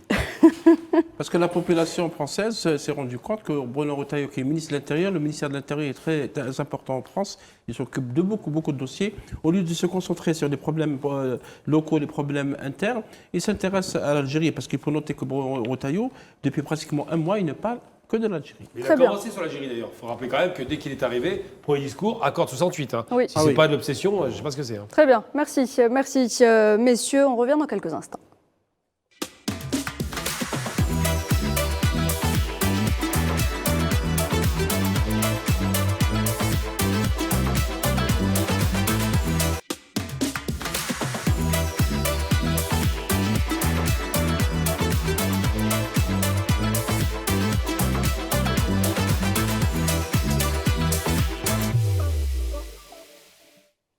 Et se joint à nous depuis Genève, normalement, Mouloud Khelif, fondateur de SPG Advisory. Bonsoir Mouloud. Bonsoir Mohamed. Comment ça va Mouloud? Je suis heureuse de vous avoir avec nous. Alors Mouloud, on va parler aujourd'hui intelligence artificielle. C'est l'intelligence artificielle qui fait trembler la Silicon Valley ces derniers jours. Et je parle de la DeepSeek. Vous en parliez ici il y a quelques jours. Donc on s'y intéresse aujourd'hui. C'est le modèle de l'intelligence artificielle chinoise qui s'est donc hissé au sommet des téléchargements de l'Apple Store, encore du Play Store dans plusieurs pays, dont l'Algérie. Et les investisseurs étaient donc choqués, et ça a même fait chuter certaines valeurs technologiques. D'ailleurs, ce qui rend ce DeepSeek si spécial, c'est l'affirmation de l'entreprise selon laquelle il a été donc mis en place, développé pour une fraction du coût des modèles de pointe comme OpenAI, parce qu'il utilise moins de puces avancées. Mouloud Khelif, peut-on dire aujourd'hui que les États-Unis viennent de perdre le monopole commercial en matière d'intelligence artificielle? Alors, les spécialistes parlent de séisme, donc c'est un terme quand même qui est très important. Et on peut revenir peut-être au 20 novembre 2022, qui est la date du lancement de ChatGPT. Et c'est là vraiment que l'intelligence artificielle est rentrée dans nos vies.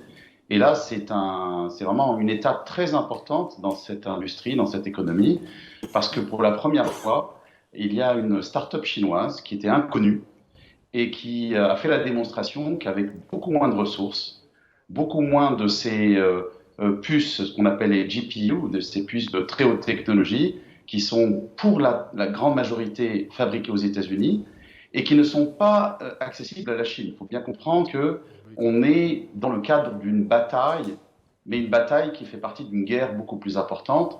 C'est la course à la domination de l'IA entre, d'une part, les États-Unis et de l'autre côté, la Chine. Et on peut parler, si vous voulez, plus en détail de tout ce qui concerne restrictions et contrôles à l'export que les Américains ont mis en place pour justement les puces les plus avancées et pour essayer de freiner le développement de ces modèles par la Chine. Justement, Mouloud. Oui, Mouloud Khelif, justement, vous évoquez donc cet embargo américain sur les exportations de semi-conducteurs et des puces à haute technologie. Donc, est-ce que justement cette innovation constituerait une opportunité pour les pays émergents de se lancer donc dans la course à l'intelligence artificielle aujourd'hui? Alors, c'est ce que beaucoup de gens disent, parce que les sanctions américaines qui sont très très fortes sur la Chine, toutes les entreprises américaines qui fabriquent des puces, c'est très, très, très complexe, mais en même temps, c'est très sévère, n'ont pas le droit d'exporter vers la Chine. Et là, on voit DeepSeek qui a été capable, avec des puces NVIDIA, donc des puces américaines, mais moins puissantes, moins performantes que celles qui sont accessibles à OpenAI ou à Google ou à Meta, ont été capables, donc avec des puissances de calcul moindres, mais avec des algorithmes qui sont optimisés. Donc, ils ont vraiment travaillé avec des ressources d'infrastructures moindres, mais ils ont été capables d'être beaucoup plus créatifs. Oui. Et les développeurs chinois ont réussi à améliorer donc les algorithmes et ils ont démontré qu'ils étaient capables de produire des LLM, donc des modèles de langage large, qui sont au moins aussi performants et parfois, selon certains chercheurs, même plus performants que ce que des géants de la technologie américaine à coups de milliards ont été capables de faire. Donc, si vous voulez, ça c'est un message. On peut se demander justement si la nécessité étant la mère de toutes les inventions, le fait d'avoir été créatif, ça n'ouvre pas la porte justement à d'autres possibilités pour tous les pays émergents et notre pays bien sûr en particulier. Peut-être aussi de faire des partenariats avec ces joueurs. Mais la réalité, c'est que là, on est aussi dans une bataille entre l'open source, qu'on appelle le code ouvert, l'open source, et ce qui est propriétaire. Donc, en gros, il y a la team OpenAI d'un côté et puis la team Meta de l'autre qui se battent depuis des années maintenant, donc l'open source versus le propriétaire. Et la Chine est rentrée là-dedans et elle a démontré que l'open source, c'est peut-être l'avenir. Et l'open source, c'est ce qui est accessible à tous les pays gratuitement. Donc même si on bloque, alors vous avez peut-être suivi, l'Italie a bloqué pour des raisons de RGPD, donc de protection des données personnelles, en tout cas c'est ce qu'ils ont utilisé comme raison. Ils ont bloqué le téléchargement de l'application. Il y a l'Irlande qui a aussi lancé une enquête, les États-Unis aussi, le Conseil de sécurité américain a lancé une enquête, la CNIL en France également. Mais la réalité, c'est que le génie est déjà sorti de la bouteille, il est sorti. Donc pour le ramener, c'est très compliqué. Cette technologie, même si on bloque l'application, la technologie est maintenant disponible chez tous les développeurs qui veulent l'utiliser, l'adapter et même l'améliorer. C'est ça la bonne nouvelle. Mouloud Khelif, vous évoquiez à l'instant l'open source, donc c'est tous les utilisateurs qui peuvent également alimenter donc ce DeepSeek. Est-ce que vous considérez que c'est un point positif ou alors est-ce que ça peut constituer potentiellement une menace, ce qui expliquerait pourquoi donc l'Italie ou d'autres pays sont plutôt réticents? Alors, la menace pour la domination américaine est présente. Pour les Européens, il n'y a pas vraiment de menace pour eux. En tout cas au niveau technologique. Les Européens, dans la course à l'IA, pour l'instant, sont perdants parce qu'ils se sont concentrés sur la réglementation. Vous avez sans doute entendu parler du AI Act, mais il y a aussi, avant le AI Act, il y a les RGPD, les règlements sur la protection des données, qui ont d'ailleurs essaimé un petit peu partout dans le monde. Nous avons aussi en Algérie une loi, et c'est très important, une loi de protection des données personnelles. Mais on utilise cette loi pour essayer de bloquer, elle a été utilisée pour bloquer TikTok également dans certains pays. Et donc, ce n'est pas la première fois que l'Italie fait cela. D'autres pays vont le faire. Ce n'est pas pour des raisons technologiques, c'est plus pour des raisons de données personnelles. On dit « Ah oui, mais les données personnelles de nos citoyens vont se retrouver sur des serveurs chinois. On ne fait pas confiance à l'entreprise. Elle va peut-être partager ses données avec le gouvernement chinois, etc. » Donc c'est plutôt pour des raisons de confidentialité et de protection des données. Pour des pays émergents, c'est une bonne nouvelle. Ça va aussi augmenter la concurrence. Donc les géants américains qui finalement sont entre 25 et 30 fois plus chers par rapport à DeepSeek, ça va remettre en cause leur business model. C'est pour ça qu'on a vu aussi le cours boursier de ces entreprises chuter brutalement. Donc là, c'est une bonne nouvelle pour l'utilisateur, pour le développeur, partout à travers le monde. Très bien, merci Mouloud Khelif. Merci donc pour toutes ces réponses. J'espère vous avoir avec nous très bientôt donc, sur le plateau. Merci beaucoup Mouloud Khelif. À bientôt. Voilà donc, mesdames et messieurs, c'était Mouloud Khelif, fondateur de SPG Advisory. Il revenait donc sur cette nouvelle intelligence artificielle chinoise, le DeepSeek. Je vous regardais, Gamal Abina, vous étiez vraiment concentré avec ce qu'il était en train de dire. Oui, parce que ce qu'ont fait les Chinois, c'est qu'ils ont récupéré un modèle américain qu'on connaît, la fameuse open source, qui était fait par Linux. Linux, qui, quand il est rentré en bourse à l'époque, ils avaient fait ce qu'on appelle une IPO, donc une introduction en bourse américaine, a explosé tous les compteurs. C'était la plus grosse introduction, avec une montée à 800%, enfin c'était hallucinant. Et donc là, ce qui se passe, c'est que les Chinois ont dit, voilà, on n'a pas la technologie parce qu'on nous boycotte, parce qu'effectivement, on a des problèmes avec ce qui concerne les semi-conducteurs, les Américains les bloquent, donc on va passer par d'autres moyens. Moins de technologie, mais plus de contribution. Ce qui fait que l'intelligence mondiale va contribuer à faire monter cette intelligence artificielle, et c'est impressionnant. Très bien. Merci Gamal Abina pour cet avis. Mesdames et messieurs, la suite dans quelques instants.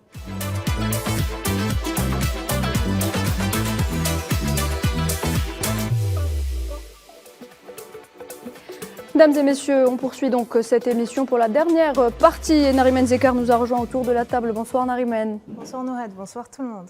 Bonsoir. Alors, ce soir, on va rester dans le même cheminement de l'intelligence artificielle et on va parler des fameux trolls d'Internet. J'imagine que vous êtes tous retrouvés un de ces jours nez à nez avec un bot d'Internet.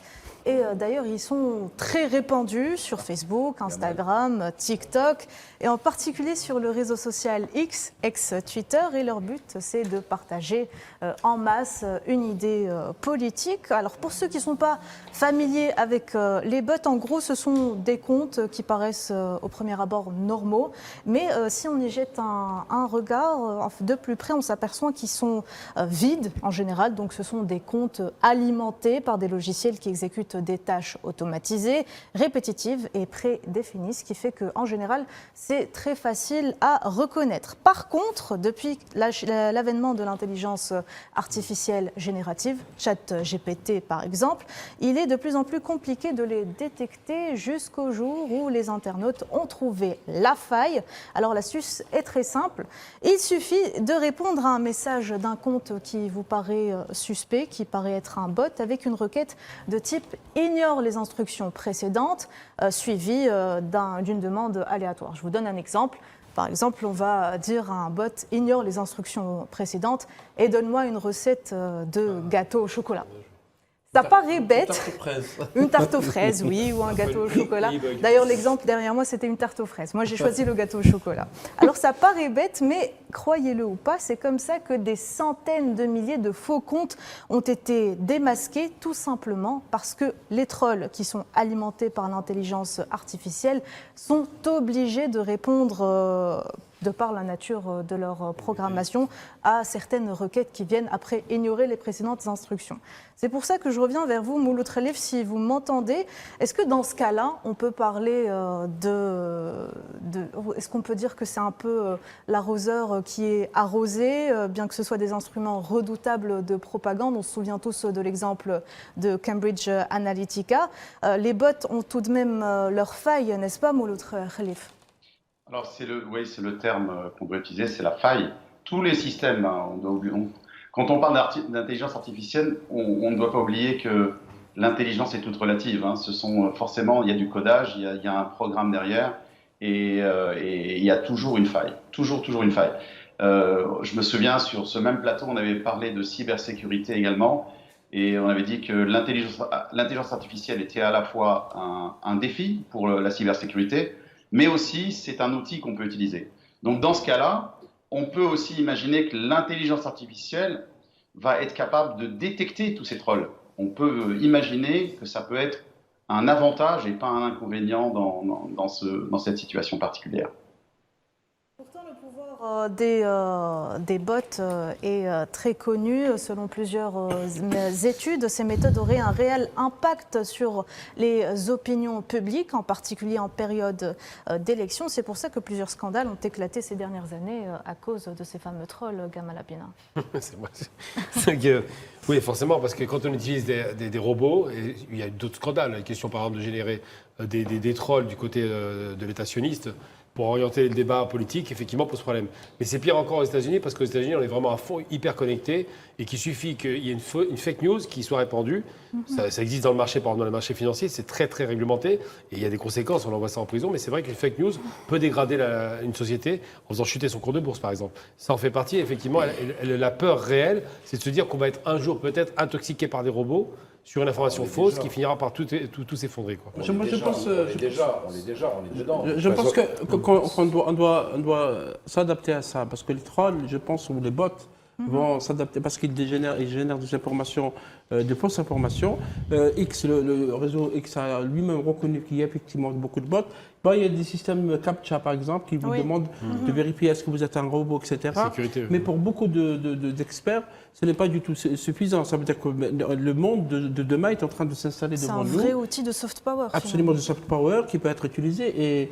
Et Gamal a raison, parce que l'entité sioniste qui a une unité spéciale, le Mossad est une unité spéciale qui gère ça à distance et dans plusieurs pays pour bien sûr embellir l'image de l'armée israélienne, etc. etc.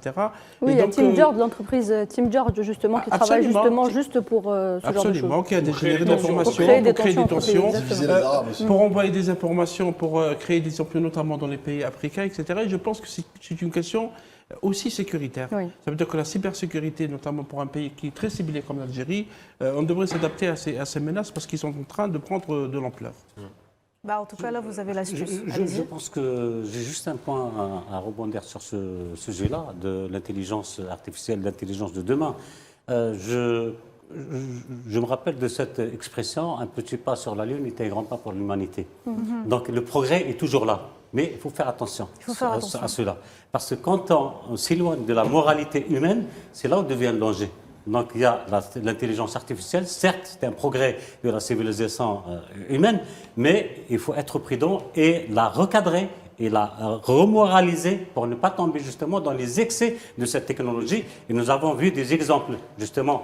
Je vais citer juste le simple exemple, le clonage humain, par exemple. Oui. Cela devient très dangereux pour l'humanité. Et pour cela, il faut faire attention à cette intelligence, comme on l'apprend justement.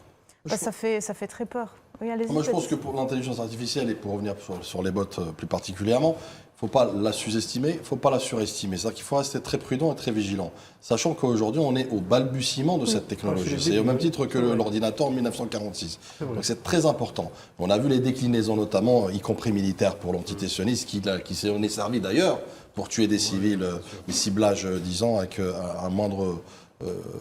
dommages collatéraux comme ça a été évoqué. Non, mais ce que je veux dire aussi, c'est que les chiffres sont éloquents aujourd'hui. Comme je dis, pour le balbutiement, on parle de data centers qui seront créés entre 2024 et 2027, de l'ordre de 1400 milliards. On parle de Nvidia qui a été évoqué tout à l'heure, qui est valorisé de plus de 3000 milliards de dollars. C'est dire qu'effectivement, aujourd'hui, on est à l'ère de cette nouvelle technologie. Pour revenir sur les bots, plus que des outils de soft power, des outils aussi d'influence qui peuvent justement jouer des leviers, notamment de propagande, notamment, mais surtout aussi changer parfois des équations électorales dans certains pays. On va quand même finir l'émission sur une bonne nouvelle. L'Algérie, il faut. L'Algérie a brillé une nouvelle fois sur la scène internationale de la recherche. Vous allez me demander pourquoi ? Eh bien parce que 68 chercheurs et universitaires issus d'institutions nationales ont été classés parmi les 2% des meilleurs scientifiques mondiaux en 2024, soit la crème de la crème selon le prestigieux classement de l'université américaine de Stanford. Je vous explique en fait ce classement. Mais à l'honneur des chercheurs dont les travaux ont eu un impact significatif dans leurs disciplines respectives. Cette distinction internationale vient donc marquer un jalon important pour le système académique algérien en montrant que les institutions algériennes peuvent bien sûr rivaliser avec les plus grandes universités du monde. D'ailleurs, parmi les universités algériennes qui se sont distinguées lors de ce classement, on citera celle de Msila et celle de Sidi Bel Abbès qui figurent en tête avec chacune 5 chercheurs cités. Bien sûr, la réussite de ces chercheurs est le fruit de leur engagement personnel, mais c'est également la volonté accrue du gouvernement algérien de soutenir et de financer la recherche scientifique.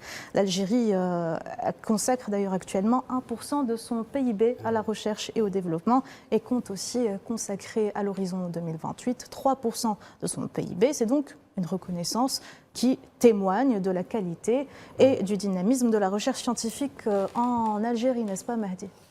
Ce qui est bizarre, c'est que ça n'apparaît pas sur les recherches Google. On parle de TikTokers qui disent des conneries sur des vidéos. Non, mais c'est fou quand même. Hein. Mais c'est incroyable, ce qu'on appelle l'information orientée. C'est-à-dire qu'on est là pour parler de 4 personnes, on va dire, pour être resté poli, qui disent des bêtises sur TikTok, mais des personnes comme celle-là, c'est 68 chercheurs. Par contre, on ne les met pas en lumière. On ne parle pas de leur recherche, on ne parle pas de leur avancée scientifique. On ne parle pas de 15 000 médecins algériens qui travaillent dans les hôpitaux français. On ne parle pas des ingénieurs qui travaillent partout dans le monde. À la NASA, la NASA, en l'occurrence, et pas qu'à la NASA, partout dans le monde. Pourquoi on ne parle pas de ces gens-là? Pourquoi, en fait, 4 ou 5 personnes sont là, on les met en lumière pour dénigrer l'Algérie et les Algériennes et les Algériens, mais on ne parle pas des gens qui réussissent. Toute la question est là. Et toute l'orientation médiatique nauséabonde, fasciste et raciste est là. Et quand on arrivera à avoir une réponse à ça, les gens comprendront beaucoup. Mais la meilleure réponse, dernier mot. Mahdi, elle est là. Ce sont ces gens-là, justement, qui ont prouvé leurs compétences, qui ont prouvé qu'ils ont un savoir-faire, qui ont prouvé que l'université algérienne, qu'on a tant critiquée, qu'elle est mauvaise par sa mission, sa vocation, ben, les résultats, ils sont là. Ils sont les premiers à l'échelle mondiale, une reconnaissance internationale. qui vont, oui. C'est la bonne de l'Algérie. Voilà. Mouloud Khelif, je vous donne la parole avant de clore l'émission. Il est important aujourd'hui qu'on reconnaisse le travail de ces scientifiques algériens à travers le monde. Moi, je pense que l'université algérienne a démontré depuis l'indépendance sa qualité et on peut faire justement le lien avec notre communauté nationale à l'étranger. Le nombre de scientifiques algériens qui ont fait leurs études en Algérie et qui ensuite sont partis à l'étranger et qui ont fait les beaux jours et qui continuent à faire les beaux jours de centres de recherche privés, publics, d'universités partout à travers le monde. Vous avez mentionné certaines, Stanford, MIT, j'en connais certains qui sont des sommités mondiales, notamment dans le domaine de l'intelligence artificielle. Toi, le premier. Merci à toi. Ben, c'est sincère, c'est pas... La qualité de l'université algérienne, elle n'est plus à démontrer. Oui. Moi, je pense qu'on a un déficit en termes de marketing. Pour moi, c'est du marketing. Il faut qu'on fasse plus de travail sur la visibilité de nos compétences en Algérie, bien sûr, et également à l'étranger. Non, mais juste pour conclure, je dirais la matière grise algérienne se porte bien comme l'Algérie nouvelle. Très bien, merci. Merci à tous. Merci Mouloud Khelif. Merci également Mohamed Benkhrouf d'avoir été avec nous ce soir. Merci également à toute l'équipe Hebdo Show pour ce travail. Merci pour cette émission. Mesdames et messieurs, merci de nous rester fidèles tous les samedis soirs. À très bientôt.